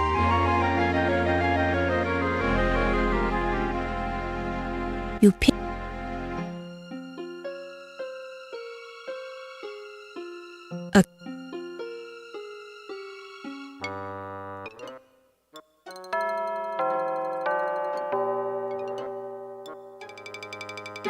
Like, I'm thinking, like, throw the shoe?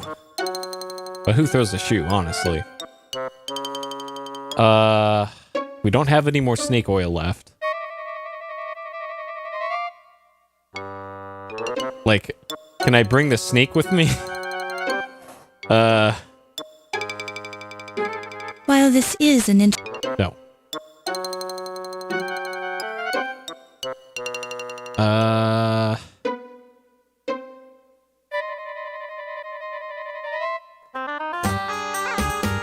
This is probably also why they don't let you use the secret passageway, and they just straight up remove the mechanism to enter it, because you're supposed to do this sequence. Oh boy. So far, so good. Keep it up. Yeah, so far so good, huh? So can I walk around this? This is some Space Quest 4 shit right here.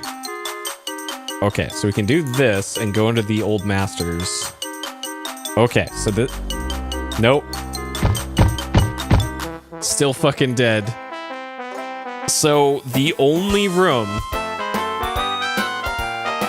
that it's given me room to maneuver around in has been the T-Rex room.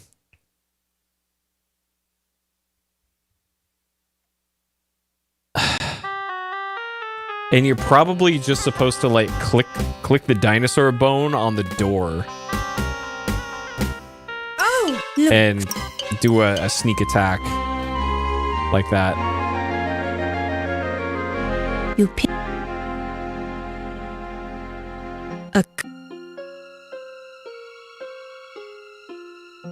You pick... That's really the only thing I can think of. Because all the other rooms, you're just immediately killed. So it's gotta be that.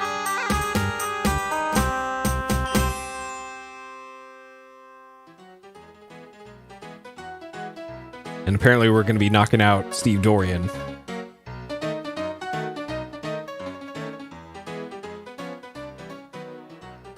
So far, so good.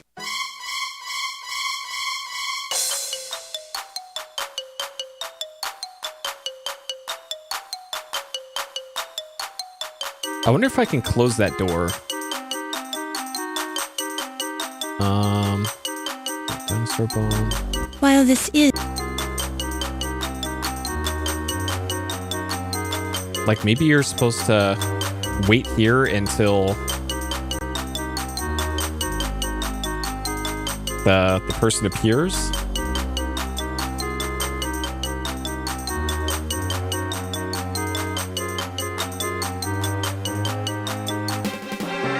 Nope, it just goes straight to you dead. So they give you a bunch of time in this room. Why is that? Like, maybe you gotta combine some items to make a trap or something?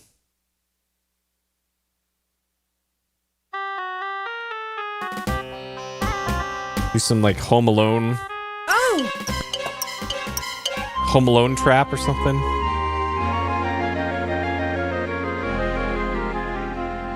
You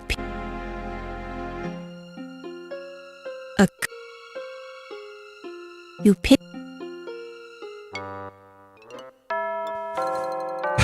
Man, I really wish you could save during this part.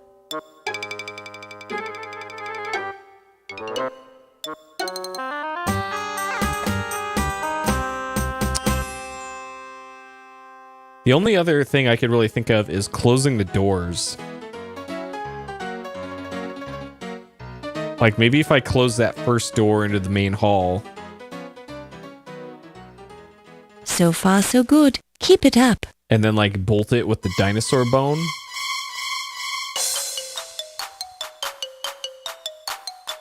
Okay, so this is a closable door.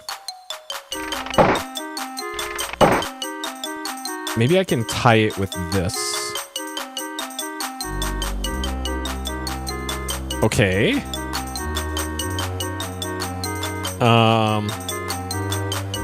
So that'll hold the door for a little bit.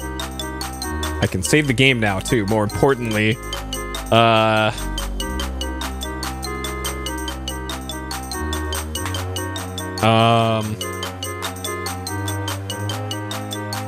And then, if I go here...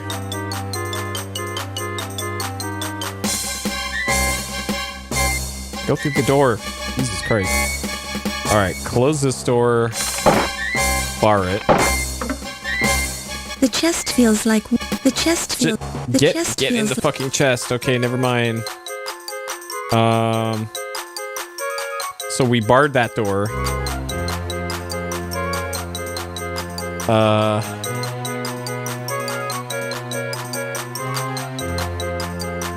Okay, and then if I go to the Egyptian... Oh, there's a chair here now.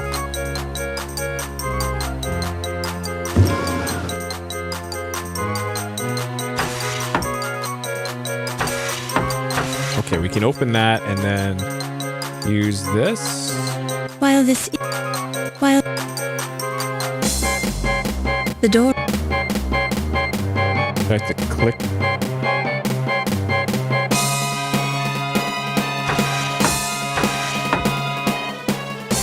It's the traditional sort of hinged transom that can be opened and closed for ventilation. It seems to have a lot of dust on it, as if it hasn't been used in a long time. Well-timed...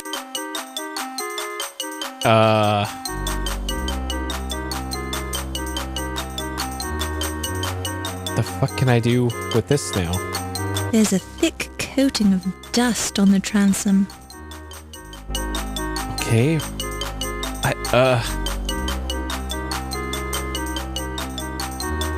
Maybe the bone, dinosaur bone solves a lot of problems. No.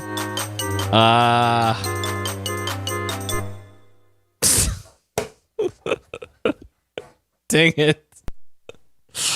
Okay.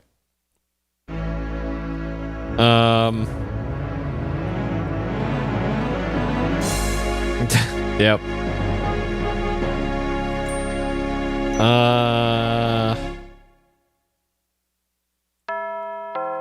Okay. I get maybe there's something new in the Egyptian room now. This is the Sierra game experience. Save /LB2/02.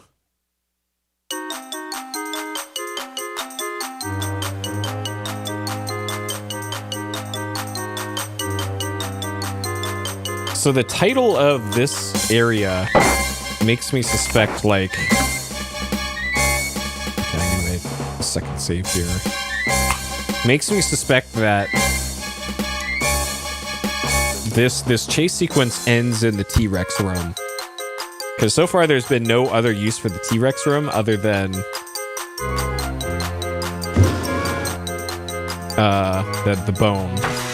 Okay, so maybe you do that to throw the killer off the trail or something, and then go in here and hide in this sarcophagus, and then give him the business with it.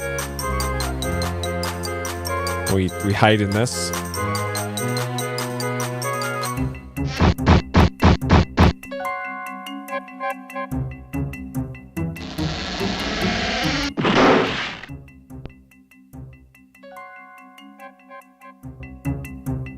Okay.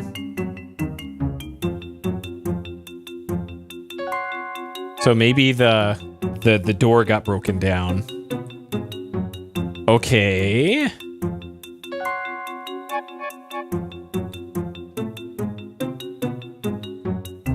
So if I go in here then,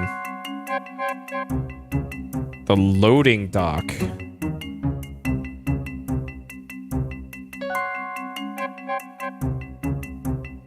Can I push this to... You pull and pull at the knots, but they just won't come loose. Okay, and then... Clip it. While this... There we go, yep.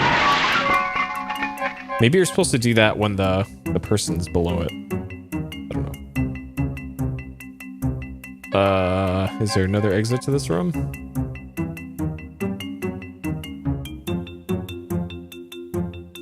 A large crate is suspended from the crane arm. Oh, but there are so many places to put your hand. Where shall it be? Where shall it be? What? What you doing? Don't touch it. You don't know where it's been. Why'd you have to run over there to say that? The label on that crate must be really heavy. The label on the crate says Etruscan lead and iron funerary masks. That crate must be really heavy. So I probably screwed up by... Oh, but don't by not dropping it on our pursuer. Don't Can I hide over here? I don't know what else I could do in this room. Ah, okay.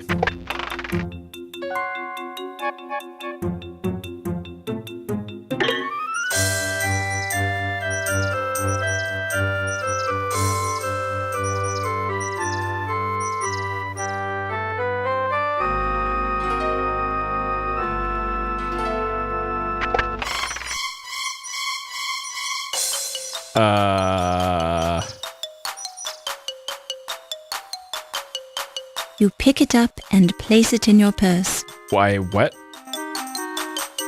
What did I get? I put a whole ass mummy in my my purse. It's a mummy from the Ptolemaic period, whose name was Pooh.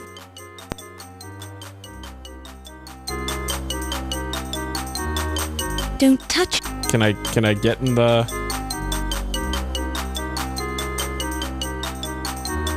The lid won't open. Don't touch it. What?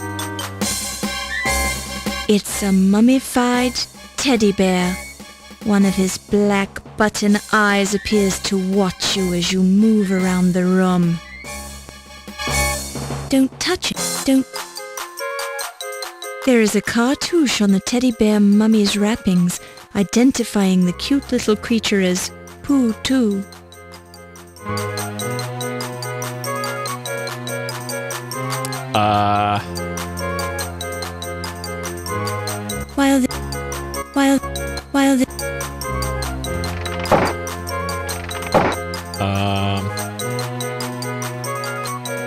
Don't touch.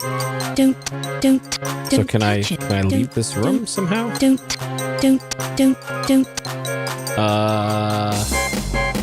We have a mummy. While this is.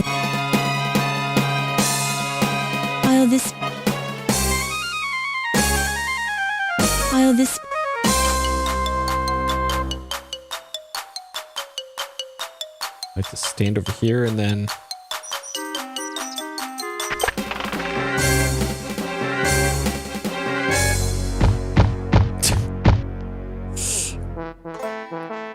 We still get the bonk. Okay.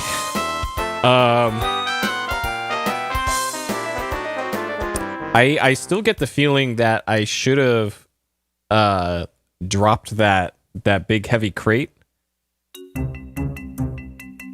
on the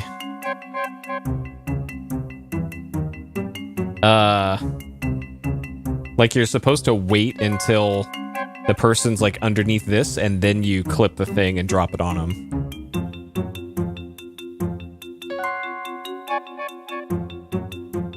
So I'm just gonna have these ready to go.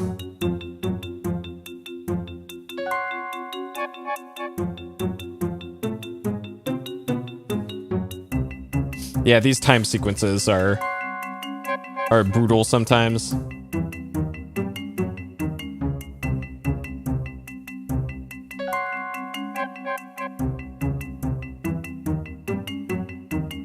Especially in some of the other games like Space Quest 4, if you don't patch the game and you play it on a computer that's slightly too fast, the time sequences are like... Oh, okay, so it's clearly not this.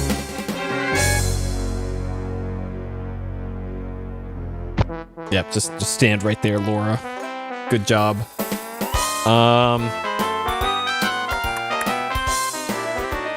A sequence that's supposed to take like 10 seconds happens in like a frame. So it's very important that you either turn down your CPU clocks or you patch the game. And I did patch this game, so there shouldn't be any weird timing things. Okay, so we did that. The turbo button is, yeah, it usually goes between 33 megahertz or 66. That's what that was for. And yeah, there's a lot of stuff that ran properly at 33 megahertz that did not work correctly at 66.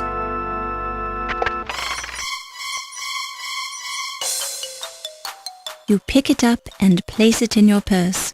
Okay. So we got the mummy.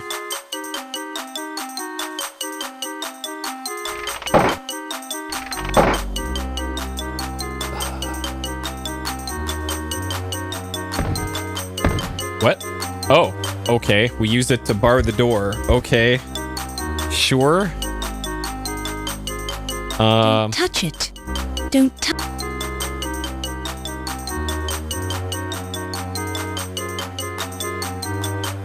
The lid won't open. You straighten out your dress. Don't. Like it feels like I'm supposed to be. Don't touch. Don't touch. Don't. The lid. You can't reach the snake that way. Snake? What? Oh, there's apparently That's not. Upon close inspection, you see nothing new here. Upon. What? There's a snake? It's the lid to the mummy case of the Pharaoh Mackenzie-tep. A snake protrudes from the mummy case's headdress. You remember that the snake is a symbol of Egyptian royalty. There's like 2 pixels of snake. How the fuck are you supposed to... The snake shifts just a little, and you hear a click. Okay.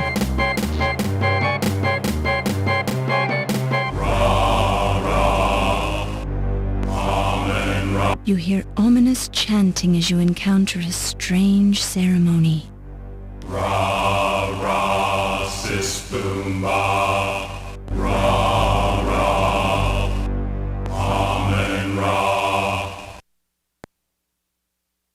my goodness.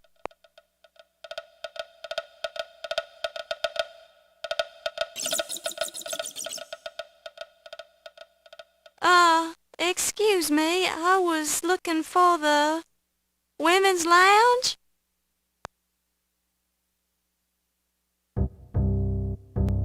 You're You're T-posing. coming with us, young lady. I think you're making a mistake. You've seen too much. We can't let you go. Not to worry. I won't remember seeing this room, or you, or anything. Really. I've got a terrible memory. Can't even remember my own name half the time. I'm sorry you found us. Our cult of Amon Ra must remain a secret. There is too much at stake here. Too many important people are involved. Cult of Amon Ra. In the museum basement. This room is a forgotten part of the original museum.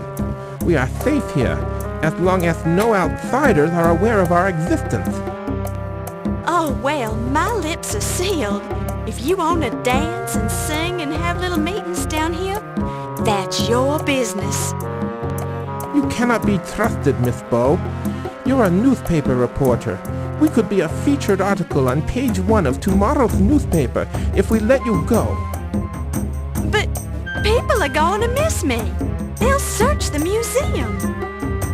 The police will never find this room or your body.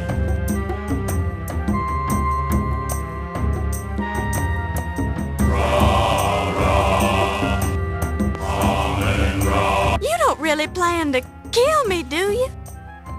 Of course not. What a relief. Kill is such an ugly word. Actually, we're going to sacrifice you to Amon Ra. Can we talk about this? There is nothing to discuss. You should be proud to die in such an honorable fashion. Young Egyptian maidens used to fight for the privilege of being sacrificed to the great Amon Ra. Now, wait a minute. I thought the ancient Egyptians didn't make human sacrifices. You're familiar with the history of ancient Egypt, Miss Bow? Well, I've learned a few things. Perhaps we could test you. Oh Do no. I have any other options? Oh no. We can test you or sacrifice you. It's your choice. I'm liking this idea more and more. What kind of a test is it? Amon Ra may choose to intervene on your behalf. It is our tradition that we must let you live if you can answer Amon Ra's riddle. Great. Of course, you'll have to answer the riddle with hieroglyphics. I was afraid it would be something like that. Oh my god. Okay. What's the riddle? Actually, it's a two-part riddle.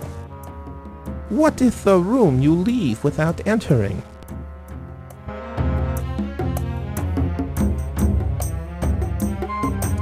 The room you leave without entering. This is just a guess?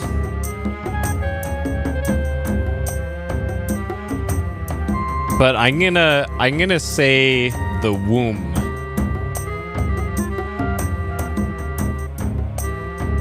My logic is sound, right? You're grown inside of it, but you technically never enter it, right? But you do leave it. All right, final answer. That's correct. Oh shit! Now, the second riddle. What is the room you enter without leaving?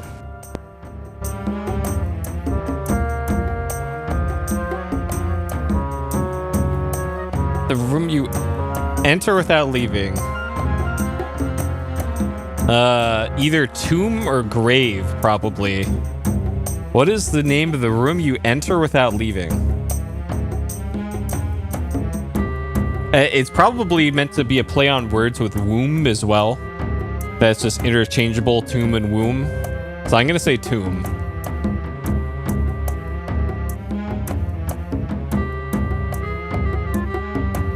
Very impressive. You are the first person who ever answered that riddle correctly. Let's go! The wise Amon Ra apparently wants us to spare your life. Will you swear to keep our location a secret? Of course. Then you may leave. May the great Amon Ra guide your footsteps. Thank you. Now I just have to outrun the person who's been chasing me. Who is chasing you? Do you think they'll find their way in here? I'm not sure who it is, but I believe it's the same person who stole the Dagger of Amon Ra from its display case. And I'm sure they'll find their way in here. If that is true, they will not leave this room alive. I suggest you leave through our secret escape route behind the altar. Go now, and remember your promise. Okay. Okay. That's... Oh, no. Oh, no. Steve. So Steve is either dead or he is just taking a break in the coal here. There's an unconscious man in the coal bin. Although the coal has dirtied his face and hair, it looks suspiciously like Steve. Steve. Oh no, Steve. So by the way, I'm just gonna mention, I did not look up the answer to that. The only two things that I looked up in this whole playthrough was that, how to get out of that stupid party sequence, or how to exit it, and then, how to get access to the basement, and that's it. So that was actually just straight up logic for that puzzle just now. Steve, being the large, unconscious type stevedore he is immovable in his current unconscious state, and he's got coal all over his body. Okay, this is probably what the smelling salts are for then. While this is an interesting approach, while Okay, so you probably have to... Steve being... It's too heavy. You don't have room for it in your purse. It's not yours. You can't do anything with the shovel. You have more important things to do than use the shovel. Okay, fine. Besides, the shovel is rusted into place. Oh, it's rusted into place, sure. What about this other shovel? So he's covered in coal. The fuck am I supposed to do then? I'm supposed to magnify her? It appears to be a tall Caucasian male with smallish pores and good muscle tone. It appears to be a... The work boot is size 12 EEE. You pick it up and place it in your purse. Why? He's unconscious. You just need to clear some... God. We put it back on his foot? While... Jesus Christ.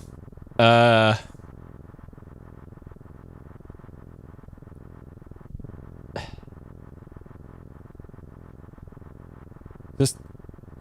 Steve being the large... Move the coal away. Okay, there we go. Okay, it was like this 2 pixel area that you had to click on. Oh, man. Okay.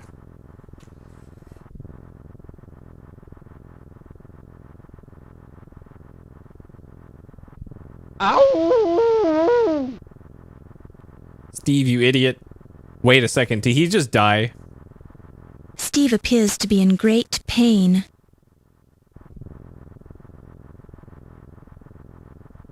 Here's his shoe, While Steve. this isn't... While... Steve? Silence alone is great. Silence. Don't touch it. Don't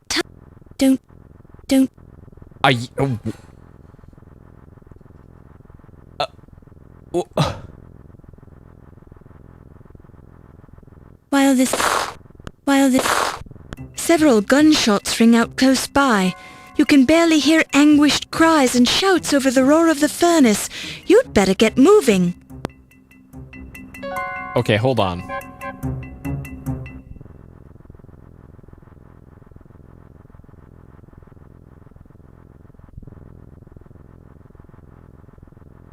Okay. You pick it up. So we get his shoe. Can I put his shoe back on him? Okay. Not while he's under there. And then it gives you like 2 seconds to put his shoe on or something.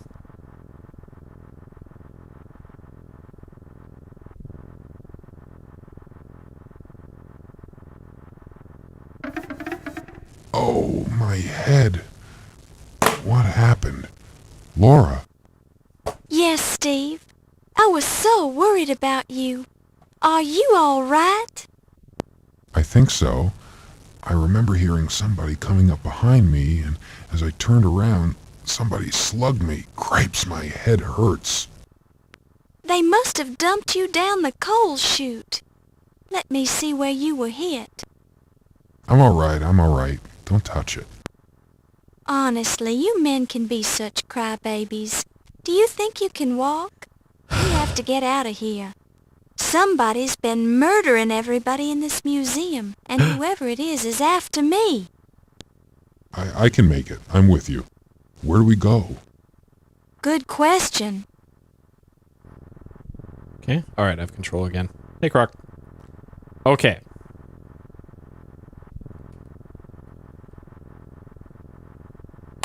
Steve saved.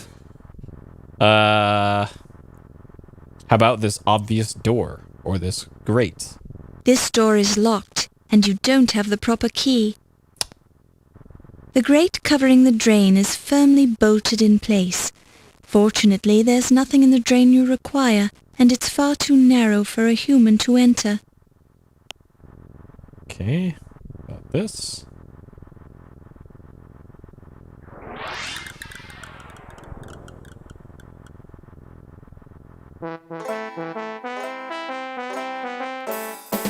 That's not how furnaces work.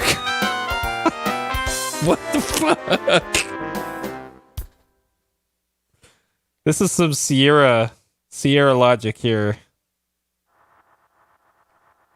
A large, circular, ornately carved stone is hung on the wall here. It seems to be attached to upper and lower tracks which run for several feet across the wall. Upper and lower tracks? So we can move it aside, and then there's a... I love Steve's. Steve's walk's pretty good. Okay. Ooh, do I need to turn on my lamp first? This is probably gonna kill me because I didn't turn on my lamp. Oh, yep.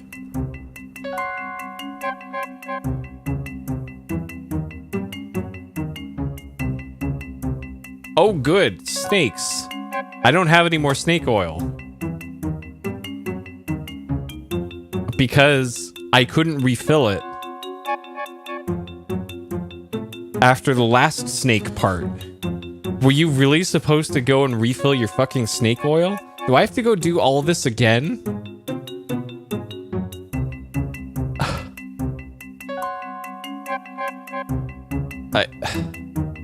You quickly reconsider this. So there's hieroglyphics here. How strange. Hieroglyphs are carved into the wall. You get the feeling that this is not just another air shaft. Oh my god. Okay, hold on. So IE... So... Oh my god. So bird... AP...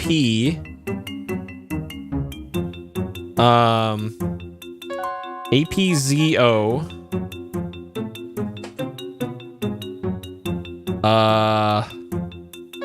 APZOF... U... APZOFU. What?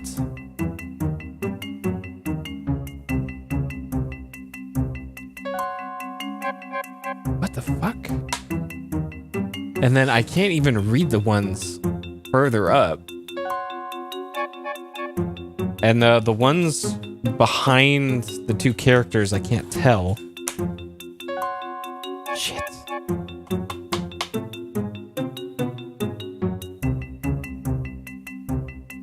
Yeah, throw the bottle at him. What? Okay, that worked. My bottle of snake oil was empty, though. A bottle of Dr. Moribund's guaranteed snake oil. It's 1/4 full. We magically got more snake oil? Okay. There seems to be snake oil on the floor. Okay. What do you bet if you walk on that, you slip on it and break your neck or something? Okay. The hieroglyphs are deeply carved into the stone.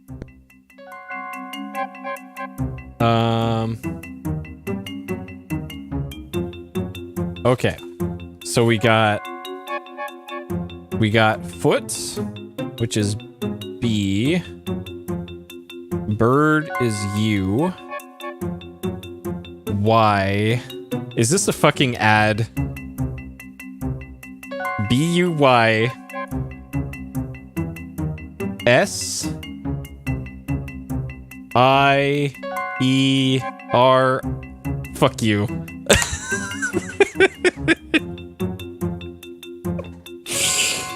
I'm pretty sure that says by Sierra Games. You hear the sound of gunfire from the direction of the furnace room. Sounds like someone's chasing us, Laura.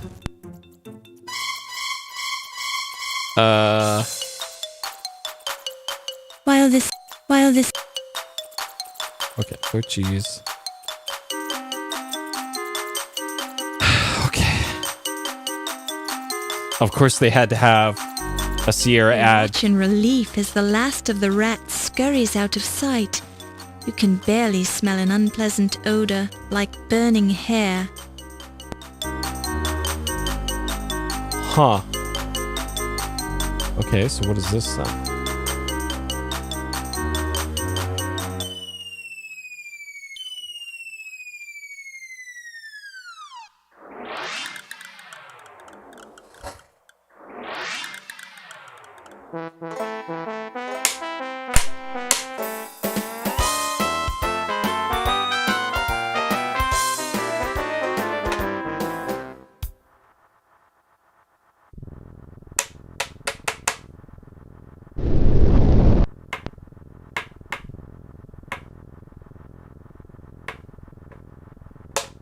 Incredible.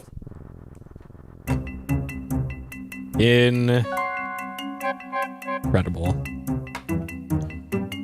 Okay.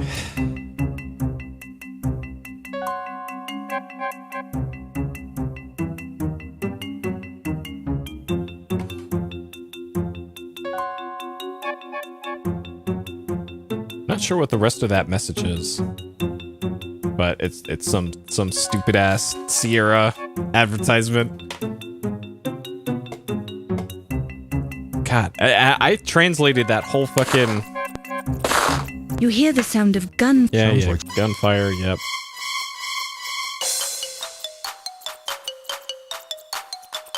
I translated that whole message. Oh no. Okay, you're supposed to throw the cheese behind the rats.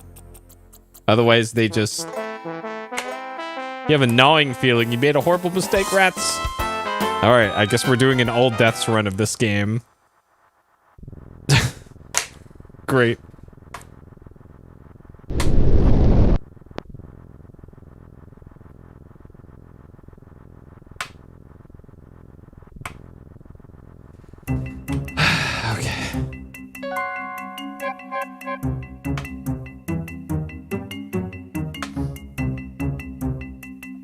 Yep, the gnawing. Of course, they had to fit in more puns.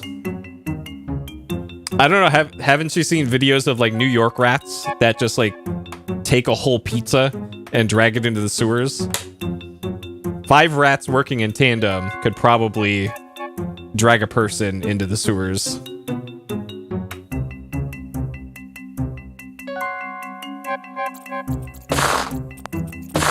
You hear the sound of gunfire from... Alright, cheese goes here. Alright.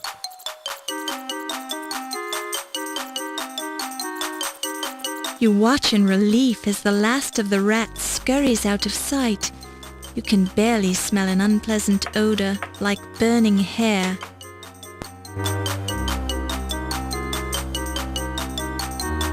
Okay. So I think before I clicked on the left opening... Hey, Tiffany. So if I click on the right opening, maybe I won't fall in?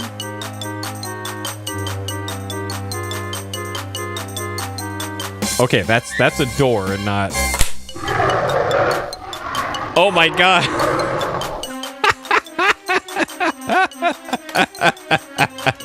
I knew it! I knew it!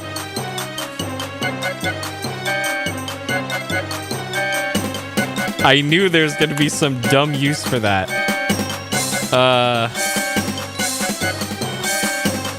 Alright, out of the way, Steve. Oh, unless you press the button. Oh, and it chews them up. I knew it! I knew it! Got him. Alright, Scooby-Doo villain reveal. Who is it?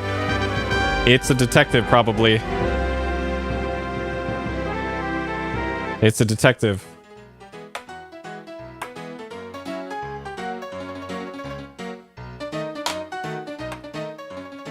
Okay. With a little more effort, you'll be the best investigative reporter Tulane ever graduated. Thank you for coming to this inquest, Miss Bow. As the coroner on this case, I'm going to informally question you and study the evidence you've collected. If you assist me in developing a case, the perpetrators will be tried in the formal court of law. We're primarily concerned with the museum murders, but we're also interested in the theft of the Dagger of Amon-Ra and other matters that may have a bearing on this case. My examination of the corpses has been fruitful, but I need more evidence to build a case. Any information you can give us would help, but you must justify your conclusions with the evidence you've acquired. False accusations and unsupported conclusions will not be tolerated. Although I don't wish to pressure you, your employer is also here to judge your performance on this investigation. Since this is an informal proceeding, I've allowed it on the basis that your newspaper will cooperate with our wishes. Now, to the questions. Who murdered Dr. Pippin Carter? I don't fucking know. There was like 6 people. So Dr. Pippin Carter, he had the notepad on him.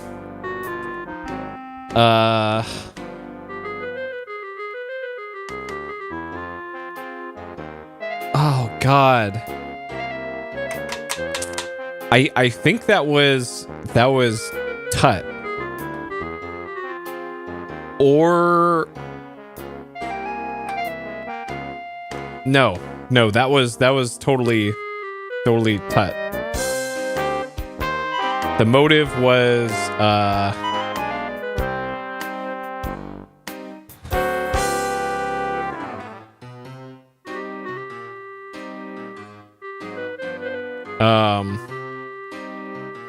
revenge. I think. Revenge. Who murdered Lawrence Ziggy Ziegfeld?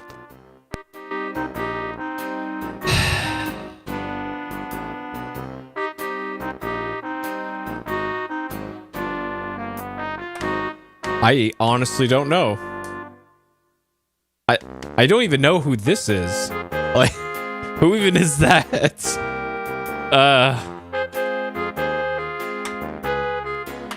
So Ziggy was found beheaded. And the bloody thing, the bloody paper cutter was in Yvette's office. But I don't know if that, like, insinuates that she did it. But she's kind of the best option I got here. Like, Ziggy also had dirt on literally everybody. So, I'm just gonna say Yvette. Sure.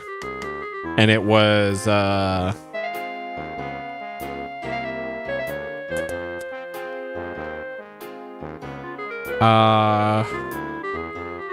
probably protect a loved one, because she said she was trying to help out Ernie. I don't know if she's telling the truth though. So probably to protect. Who murdered Ernie Leach? Ernie. So Ernie was drowned in the specimen tank. And that might have legit been an accident, but then how would the body end up in where it was?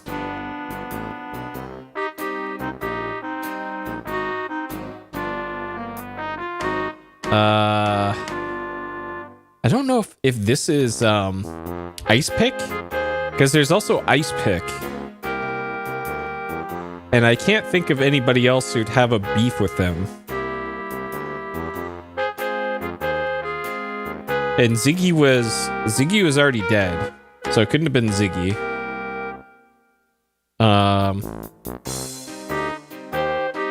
I don't know if Steve is Ice Pick,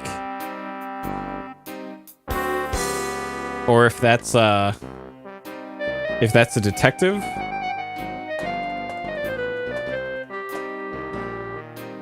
I'm gonna say Ernie did it, and it was an accident.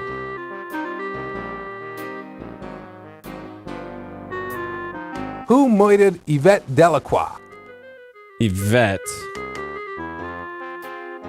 was murdered by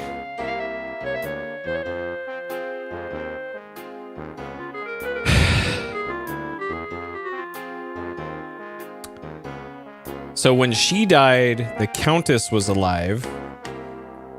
The detective was alive. And the detective was not happy that she was sleeping around. So I'm going to say the detective got her, and it was jealousy?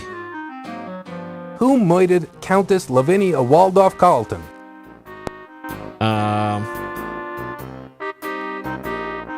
So she was probably killed by Dr. Vampire, Olympia Miklos. And that was probably for the thrill, because that's just how she is, I guess. I don't think that was to cover another crime. I'm not sure if she's a professional killer either. And this was a good day for her. So it was probably the thrill. Who was the skeleton found in the steamer trunk? Who was the skeleton? In the trunk. There was a pocket watch.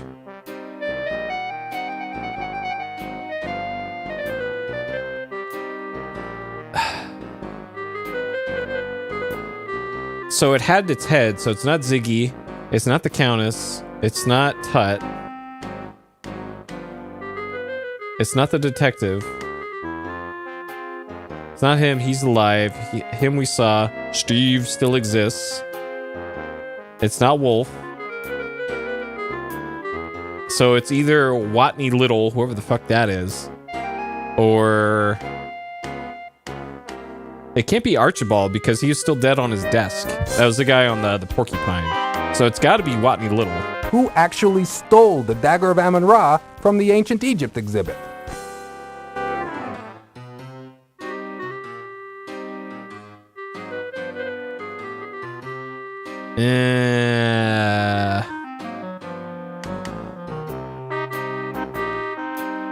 That I'm not sure.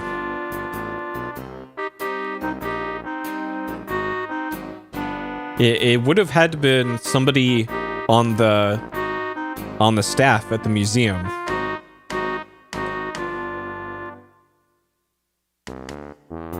And who had the most to gain?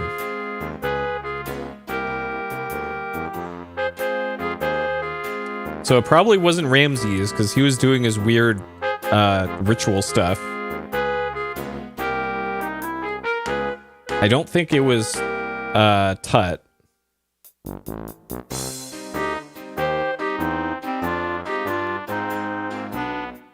It's weird that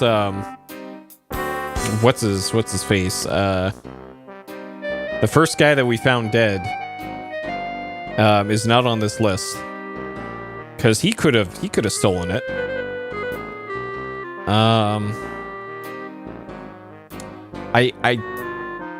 It might have been Ernie, because he had to cover his gambling debts.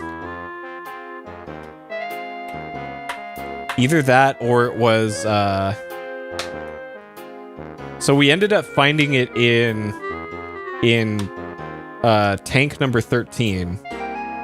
And the person who told us told Ernie over the intercom to check tank 13, which ended up having the dagger in it.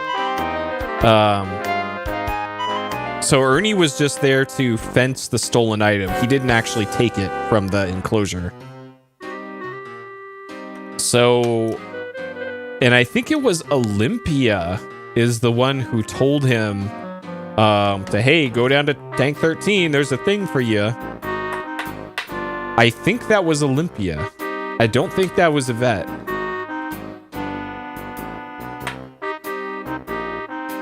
I'm trying to remember. It was either Yvette or Olympia. And I think it was Olympia. Who was the woman involved in stealing paintings from the Old Masters Gallery?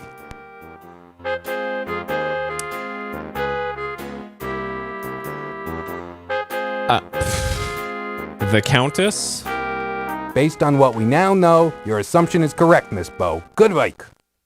All right. Who was the man involved in stealing paintings from the Old Masters Gallery?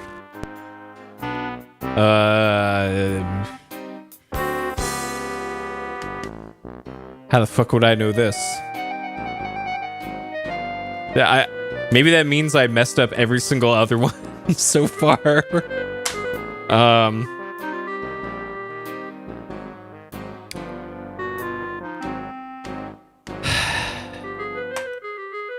It might have been Ziggy, because if the Countess was involved, every time we mentioned Ziggy to the Countess, she would get all flustered about, I don't know that guy. So it might be Ziggy. Based on our own investigation, your conclusion is incorrect, Miss Bow. Oh. 2 of the men who were murdered were involved with one of the female victims in a plan to steal the paintings. We have a report on that woman telling us she appeared at an appointment in the medieval armor exhibit sometime after the party. She was unaware that her partner in crime was dead at that point, and she was seen carrying paintings. If she'd been confronted at that time with evidence that her partner was dead, she might well have confessed to her crime.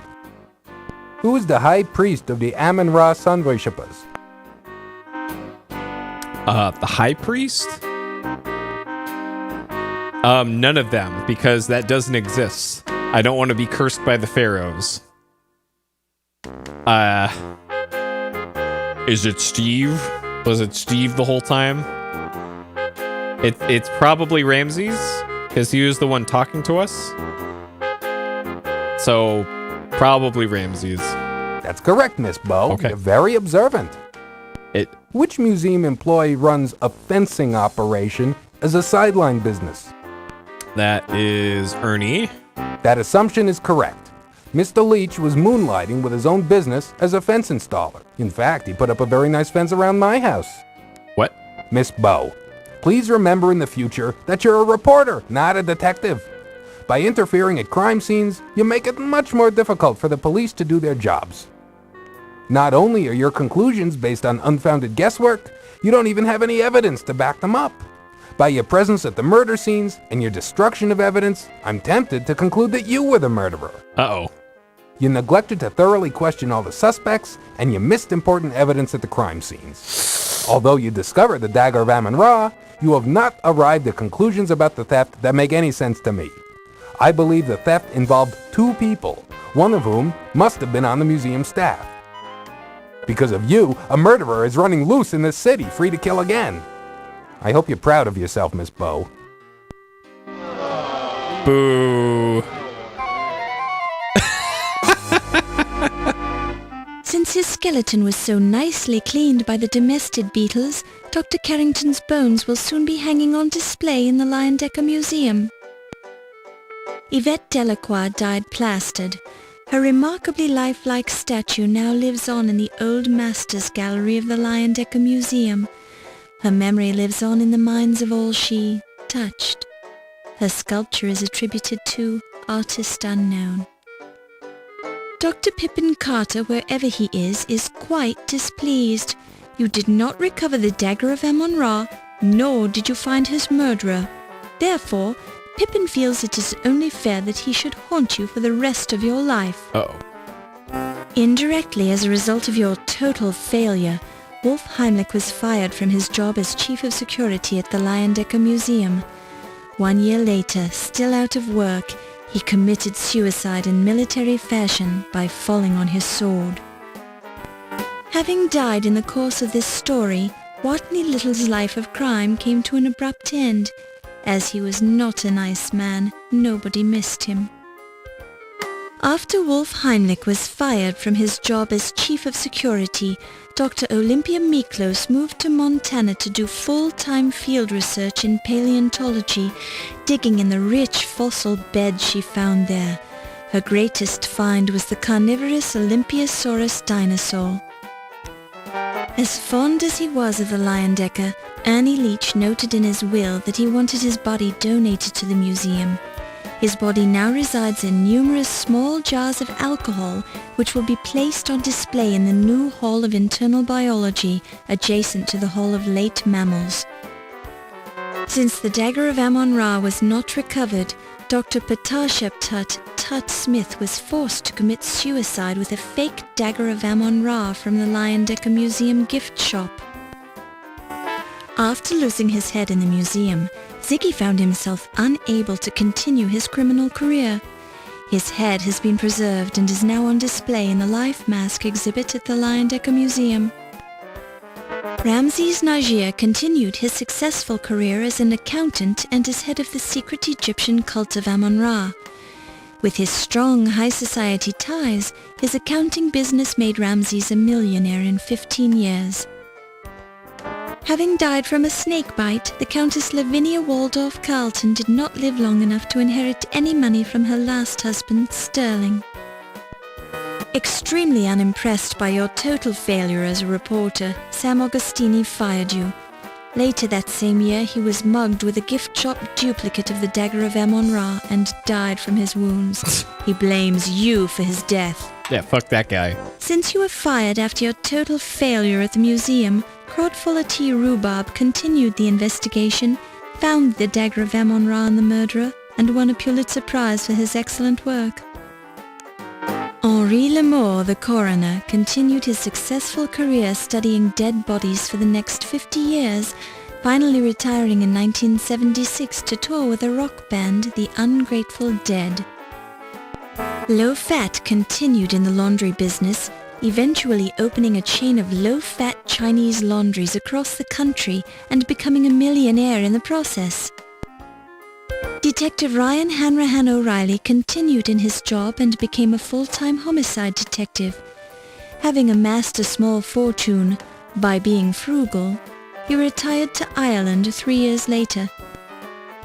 Steve Dorian was quite upset by the unfortunate event that happened to you later that night. Stunned by your total failure and the unfortunate event that occurred to you later that evening, John Bowe spent his remaining years in a New Orleans mental institution. What the fuck? After you gave it away, the dagger of Amon Ra vanished. 20 years later, in 1946, it mysteriously appeared on the doorstep of the Cairo Museum in Egypt. There was human blood on the blade, as if it was some kind of a message.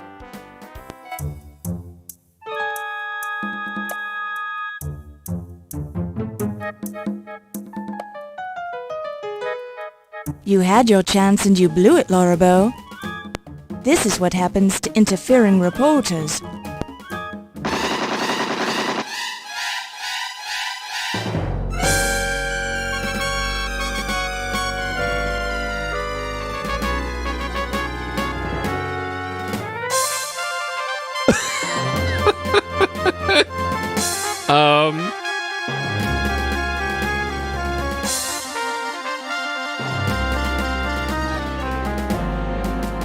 The game was telling me I was doing so good throughout the whole game, and then it's like, no, you fucked up everything. I want to marry an archaeologist and keep his artifacts warm.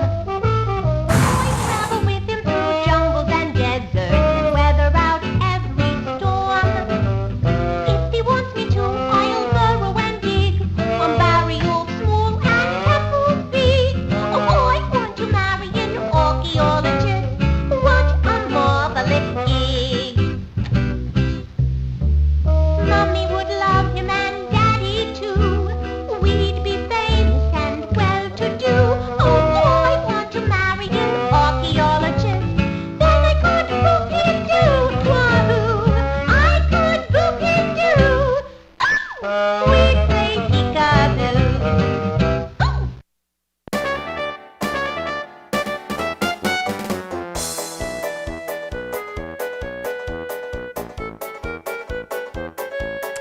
Roberta, not involved.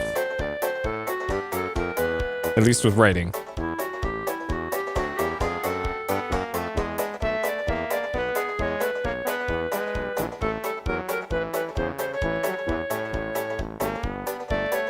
That's interesting that Josh Mandel was the writer for this. I think he did the music for like Quest for Glory 4, I want to say.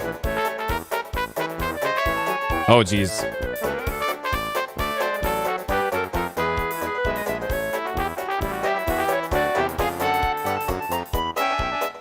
I guess there is a lot of dialogue to lip sync, so I could have sworn it was automated, but I guess not.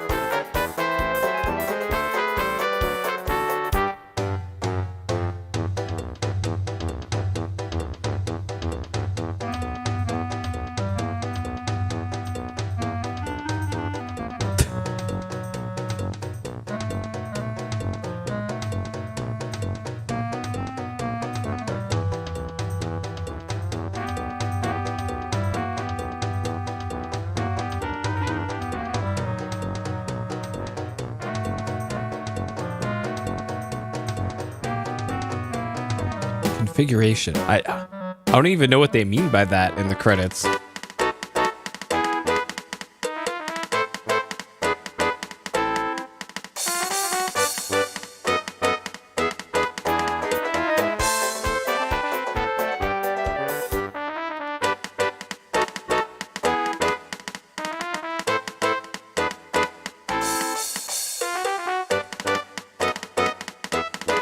Wait, Steve is Josh Mandel? Oh, man. Wait, who is the dinosaur, then? Okay, Crawdfaller's also Josh. Yeah, and... Okay, yeah, so it's just... They just pitch modulated his voice for a bunch of different... Great, I knew it.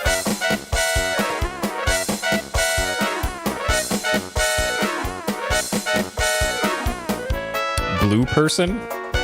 What? Oh, Jane Jensen. Oh, that's... Yeah, okay. All right. So Jane Jensen was Thirsty Lady in the bar. I knew I recognized that voice. So in the original game, once you beat it, it gave you a score and a ranking. And I was just above barely conscious. I was in like rank 2 out of 6 or something. I wonder if this does that too. So I clicked on... Oh, it just... Great. Okay. Well... Unceremoniously dumped back to DOS and Windows.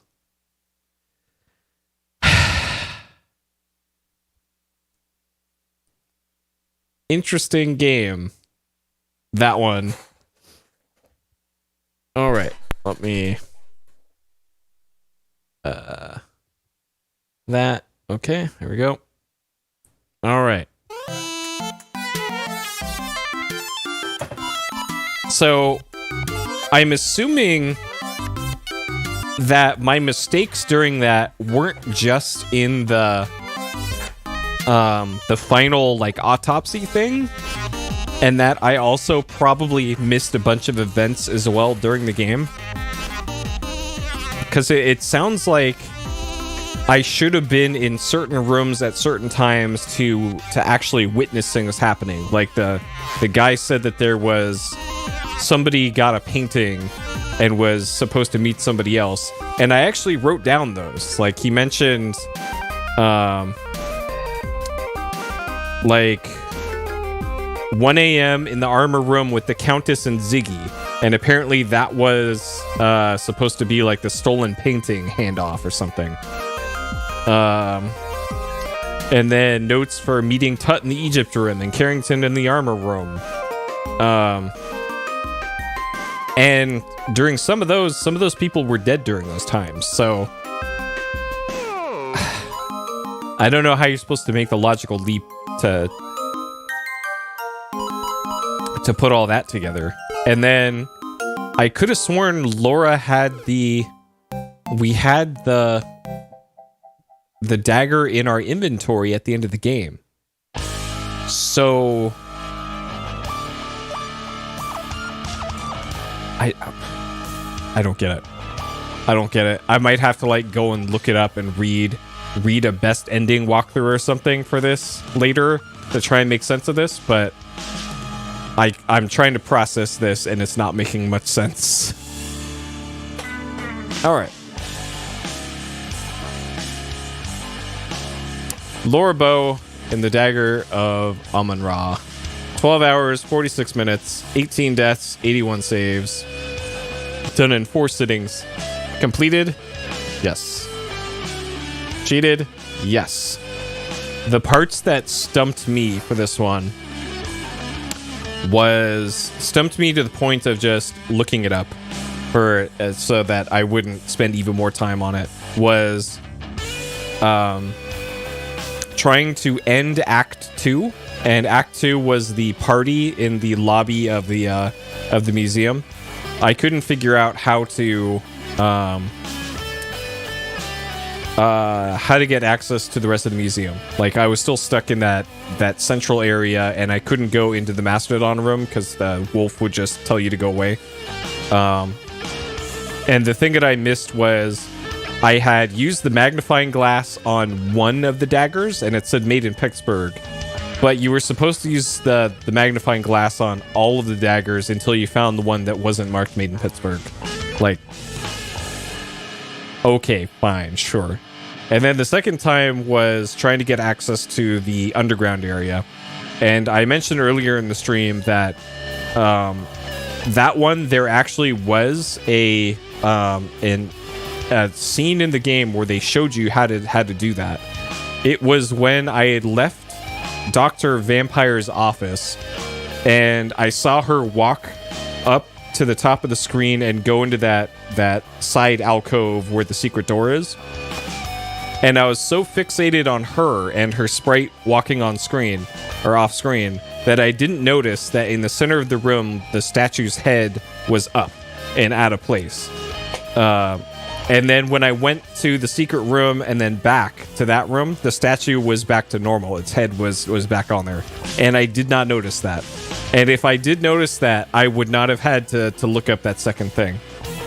Because that was the other thing that was gatekeeping me out of, I think the end of Act 3 was being able to access the underground area. So that was it. And then everything else, I made it to the end of the game with what I did. Clearly there's a lot more stuff that could have been done there. Kind of similarly with the first game, I also just missed most of the stuff in the first game as well, so it's kind of the same thing here. But man, the ending that they give you in this game, if you don't find all the stuff, is Really brutal. Holy shit. So we never hooked up with Steve, I guess. And then we're just murdered in our bed. That's wow. Interesting. That's pretty dark even for a Sierra game, but okay, sure. All right, things I liked. Neat storytelling. Oh, you fell asleep. Yeah, you missed the ending. The ending was pretty fucking dark. Holy shit. Let's see. Neat cast of characters. Good art. Music was good when there was some.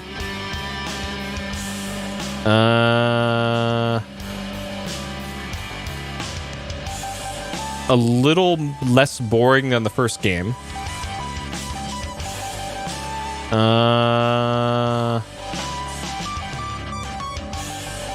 It looks like there's a lot of endings to this game. Potentially a satisfying payoff to the whodunit.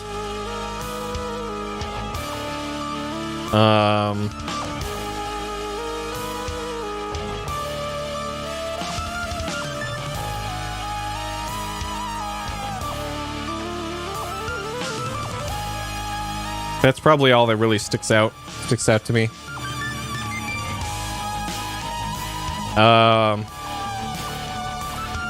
Some real stupid puzzle solutions.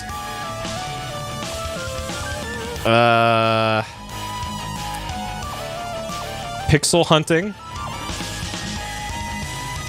And especially bad for there's a few occasions in this game where, like, not even for just solving puzzles, but for like just talking to other characters. Like, Laura would go and stand, like, here's a character. Laura would go stand like right in front of them, and you have to get this one little pixel on them is available for you to click on to continue the conversation. And God, it feels like there's a lot of little things like that could have been handled differently. Like, have them stand side by side if they're talking. They don't even have to like turn their sprites or anything. Just have that and have the talking heads. Stuff like that just drove me crazy, especially during the part of the game where going back to the really stupid puzzle solutions, the part in the party where I was like for 2 hours I was just talking to NPCs because I thought it was like you had to talk to each person about whatever suspicious thing was up with them. And then when that didn't work, I just started randomly clicking on things, and then it caused Laura to pathfind behind the table, and then it brought into that sequence that actually progressed the plot. It's like that just seems like bad design to me. That I literally stumbled into the solution for, I think, multiple things. I think there's at least 2 other things. I'm forgetting what they were, but there was at least 2 other things where the solution was just so stupid that I just bumbled into it. Let's see. So yeah, pixel hunting, and then also with the pixel hunting, there was the a few other like required puzzle things that the hotspot to click on it was like literally 3 pixels. And no, especially with mice this old that have trouble tracking that precisely. You can't have stuff like that, especially with this game being on a real-time clock, and that was also kind of a thing. Real-time clock system did not work very well. So it made more sense, I guess, in the first game to have the real-time clock thing, because it was constantly doing the, okay, it's 12:30, now it's 12:45, now it's 1 o'clock. In the first game, it marked progress, I think. But then in this one, it was more like, okay, the clock randomly struck 1. I don't know if it's because I fulfilled a like a puzzle thing, or if I missed something, or if it just does that randomly. Like that, it just didn't make any sense in this one. And at least in the first game, it at least served a purpose. In this one, not so much. It was just kind of like, okay, somebody's probably dead because the clock thing appeared on the screen. So that I didn't feel like it fit. So that's that. What else didn't I like?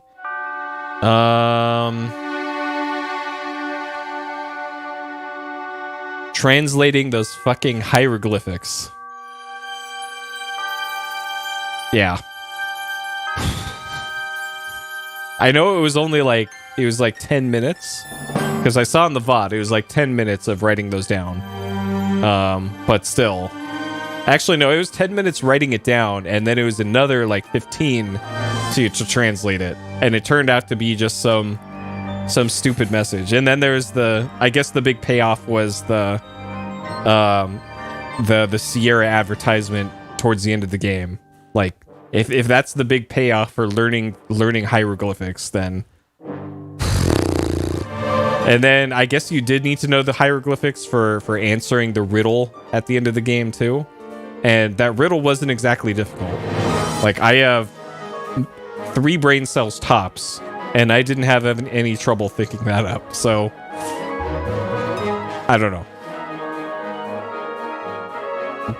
know. That's a little disappointing that after that big chase sequence and all that, and then there's just a pretty easy riddle. But then again, you kind of don't want to get gate kept by something like that too, because that's... I'm assuming you just die if you don't get the riddle correct, so...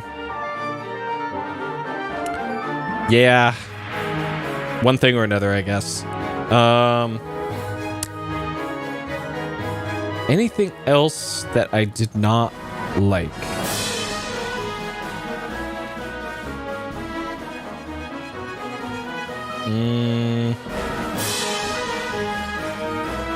So I guess I'm trying to think back to... We picked up all that crap from the crime scenes, and it sure sounds like it's a damned if you do, damned if you don't thing, because we were scolded for tampering with the crime scenes. And then on the other hand, he also said, well, you don't have enough evidence to back up your claims. Like, well, what do you want? Do you want evidence, or do you want the perfect crime scenes? Like, shit.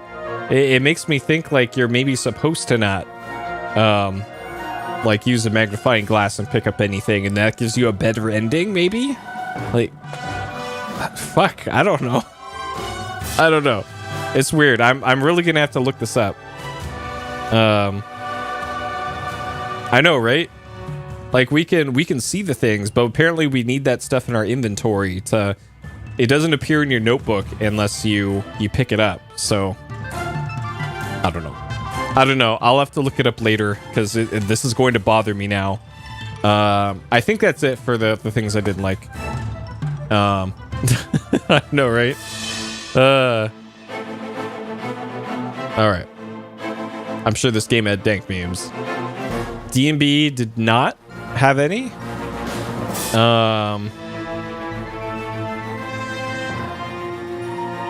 This game have Mouse? I don't think it did. I'm trying to think. I don't think so. It had lots of dinosaurs. There was mention of aliens building the pyramids or something in that part of the museum, but that doesn't count. Oh yeah, unicorns in Alamau. No, those are cryptids, I think, is what the category of those are. And I don't think there's any descriptions of anything that was like an Alamau in the specimen tanks. I know there was the king from King's Quest in there, but pretty sure he wasn't an alien. Okay. Alright, difficulty is hard. So...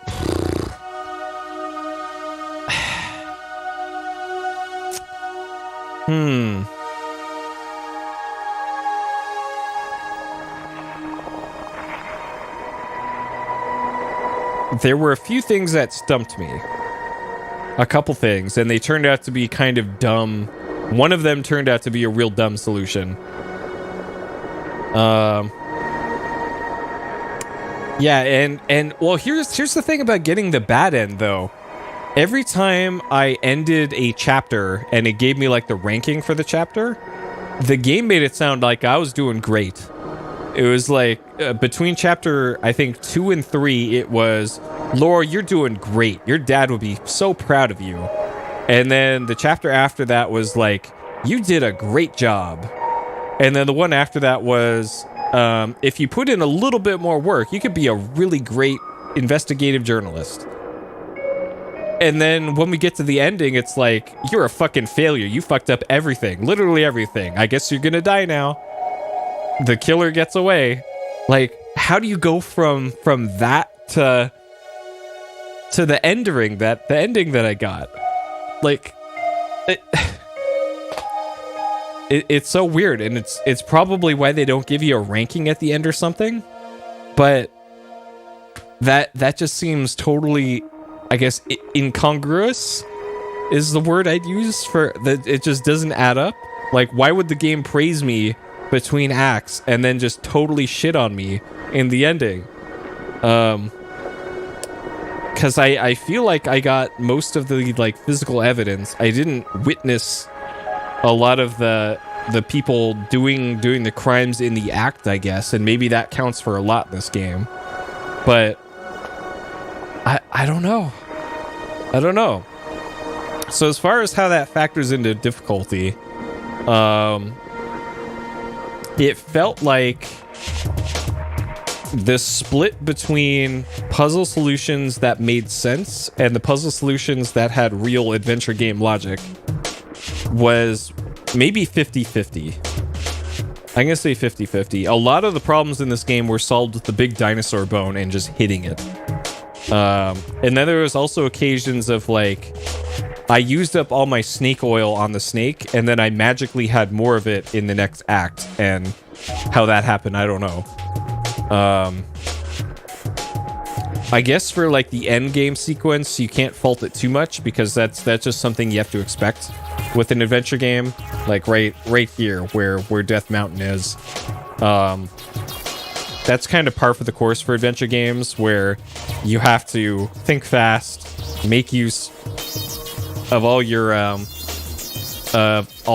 things you've learned along the way and all that to get out of the problem, and give a small amount of time to do it. And that's just standard adventure game fare. So it's kind of like everything from here backwards is kind of what I'm judging the difficulty on. And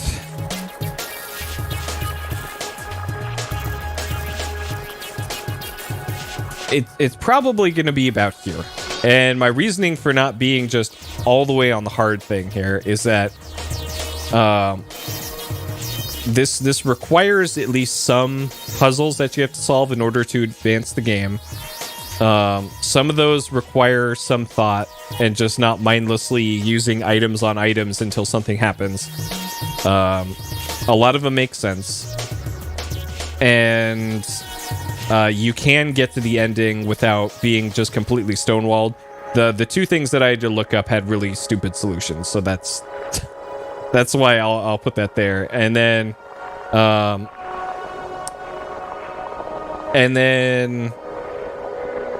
the only reason why it's not all the way up here is because it eventually got to the ending.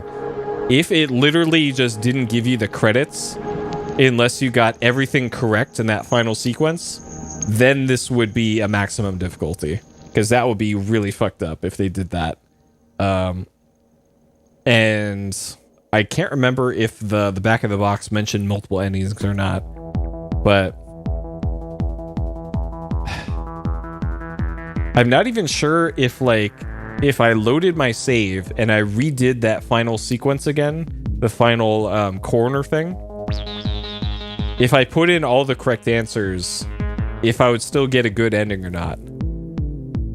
Because I don't know if the mistake for the ending happened here or if it happened like here, because I missed some random event out in the museum at 11:59 or something right here, I didn't see somebody carry a painting into another room or something. And that locked me out of the good ending. I don't know. There's stuff like that, kind of infuriating. So there's my reasoning for difficulty there.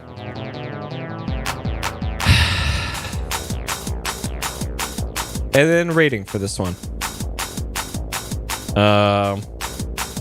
You do it over again if that was you? Yeah. I'm probably just gonna look it up because if it were me, like, I honestly wouldn't know how to change my logic for how I came to a lot of those conclusions. So it would be random clicking. So that's why I'd probably just look it up, which is what I probably will do later.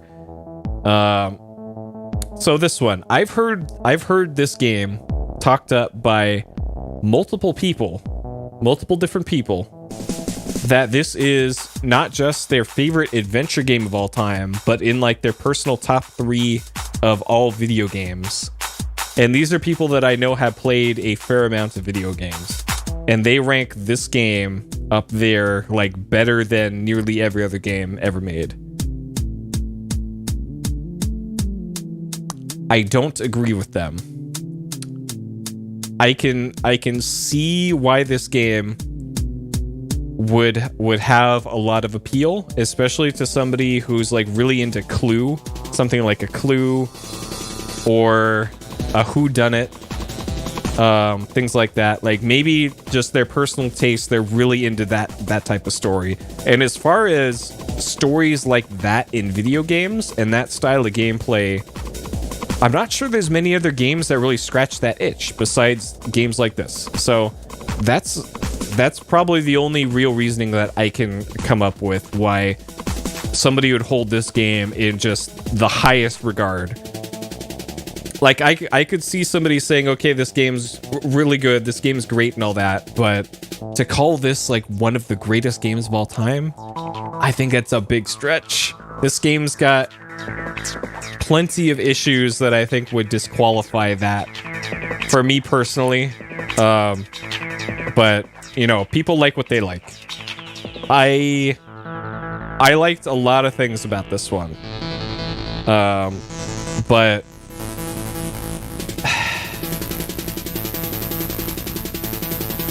Snow Neverhood, yeah. Oh man, like I'm so torn about this one. The setting's really cool.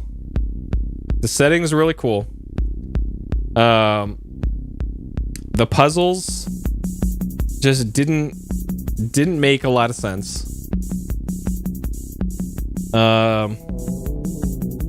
Opinion scales with investment, yeah, like especially with the first game, like there's so much stuff that you can see if you treat this as like a 1,000-page novel, I guess, rather than a 30-minute cartoon or something.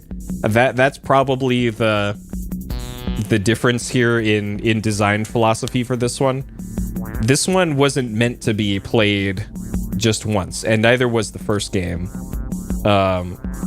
Like this is one of those games that you need to treat it as like a D&D tabletop campaign or something. Like you're not going to pick up on all the nuances the first time through. But still, even with all that, like if you're asking the player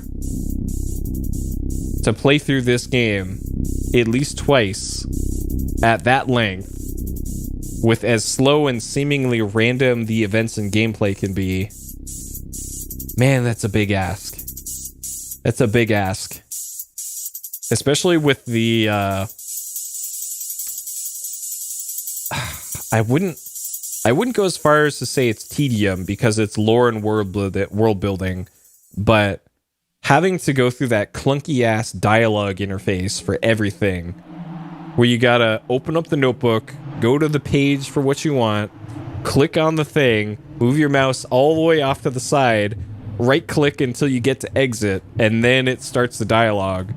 And then once that's over, if you want to do a follow-up question, you gotta do the same thing again.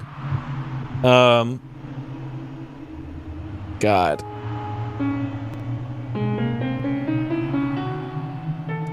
Yeah, and the cool thing about the first game was you had the parser interface, right? So it actually felt like you were coming up with unique solutions to stuff. Did old Ernie make it out alive? Maybe, maybe not. Maybe not. You will find out the fate of Ernie not far into the final part. So you will not have to be waiting long into the VOD to see what happened to old Ernie. Because who knows? Maybe he just left the museum. I don't know.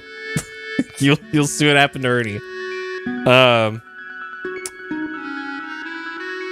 Yeah, and I just kind of like just with the King's or the Quest for Glory games, I feel like this is the kind of game where it would have worked better as a parser game where you're typing in exactly what you want to ask about to the characters and have a conversation with them rather than this clunky ass notebook interface. I think that's the thing that's bothered me the most about this is one, the clunky conversation interface, and then two, you have to examine every single thing like 5 times in this. Like you have to use the eye icon on something. You have to use the hand icon on something. Sometimes after you use the hand icon or the eye icon, it'll bring up the circle with the blow up thing of what it's magnified. And then you have to get out the magnifying glass and then look at it with the magnifying glass. And then when it's magnified, you can then touch and look at it again. And it's like, oh my god. It's... They added too much complication to this. And it's like, in order to get the plot point or something, is just looking at it or touching it won't do it. You have to be magnified, and then you have to touch. It's stuff like that kind of really irked me throughout this playthrough. But that said, I'm not going to spend this whole time just shitting on this game. There's still a lot I loved about this game. I love the characters. There's a really cool cast of characters in this. They all felt... each of them had their own personality, which honestly, in a lot of Sierra games, lacking in personality. And I'd say this had it in spades. Even though it was the same voice actor for like a lot of the different characters, there is still enough to differentiate them with like their acting and then the backstories and the lore behind those characters. I thought that was really neat. And it was all stuff that you had to pay attention to in order to beat the game properly. So there was a point to having all that, the talking and the lore and the backstory. I like the art design to it, of the backgrounds and the character designs. I thought that they looked very good. Certainly a lot better than the other games that use that engine. So better than Space Quest 4, King's Quest 5, Quest for Glory 3. This one's probably the best looking of that SCI engine. Let's see. The music was good. Some parts were legit funny. Like Thirsty Lady in the speakeasy. I'm generally not a fan of puns, but some of them were actually pretty good. Let's see. There's probably a really good payoff at the end if you get all of the detective stuff correct, but I didn't, so we got the whoops, I guess you're dead ending. And I guess like another negative, if I'm gonna slip one in here, is there were too many spots in this game where it felt you were just kind of railroaded to a death. Like, whoops, I opened up the secret passageway and the game didn't give me an option to not go in it, so you just go in there and you die. And I guess similarly also with the end game portion, but then again, that portion's kind of its own thing. You can't really judge the rest of the game off of that.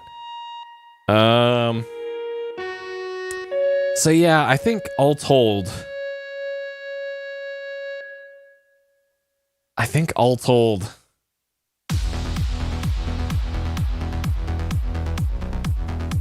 That's about how I feel about this one. Welcome to the Enrichment Center. It was all right. Conversion gel. It was all right. Would I call this one of the greatest games of all time? Make lemonade. Not really. I'm glad I played the series so that I know what people are talking about when they endlessly praise this game in the series, but it doesn't add up to me. Like, it seems they're trying to apply adventure game logic to like detective murder investigations, and no, I don't think that works. So anyways, that's how I feel about Laura Bow and the Dagger of Amon Ra. Done in 4 parts, 12 hours, 46 minutes. We'll see. I'll look up what the best ending is and all that, and the logic you have to do to reach it. But oh man. All right, there we go. You may have heard we're gonna phase out Okay. testing. There's still a few things left to wrap. Portal 2 jam we got here. The bean counters told me we I don't even remember there being music in Portal 2, but okay. So yeah, we still have quite a few Sierra games on the backlog. The Gabriel Knight games, I have not played any of those yet, and those are also really well regarded. Like, I know somebody did a top 100 list or something of all the Sierra adventure games, and Gabriel Knight, it was either 1 or 2, was at the top of their list as the best game Sierra ever made for adventure games. So maybe I'll like that one. I don't know, but I can see the appeal of the Lorbo games, but not into them. Let's see. So there's still the Space Quest series, all of those. The Police Quest games that I don't know if I want to play those. Gabriel Knight.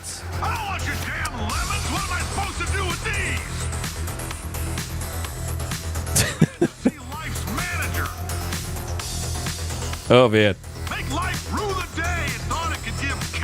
Oh shit, Tim Curry's in it? Alright, now we gotta play it. Okay. Man, this song's a banger. I'm gonna get my engineers to invent a combustible lemon that burns your house down. Okay. So let's see. I may or may not do that Mizurna Falls good ending playthrough next time. I'm still considering it. Oh man, Mark Hamill's in it too? Oh man. Oh god. Oh man. So I have a few other things that I'd like to get done this week as far as streaming. I'm pretty sure I could do that Mizurna Falls good ending playthrough in one sitting, so we can finally see what the mystery is in Mizurna Falls. Obviously Saga Frontier is still ongoing. And I did promise Shentok that I would play a game that's up his alley in the near future, and Zach, you'd probably like this game as well.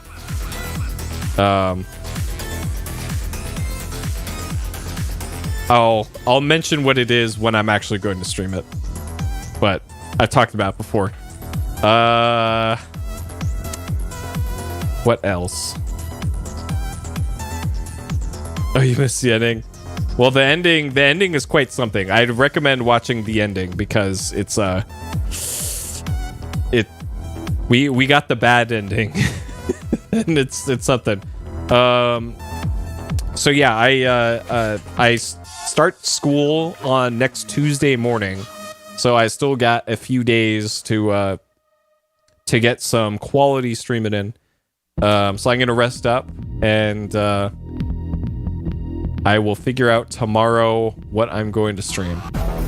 And then Walking Dead Saints and Sinners, that's also going to continue. But we'll see. We'll see. Wasn't just a bad ending, it was the worst ending. Nice.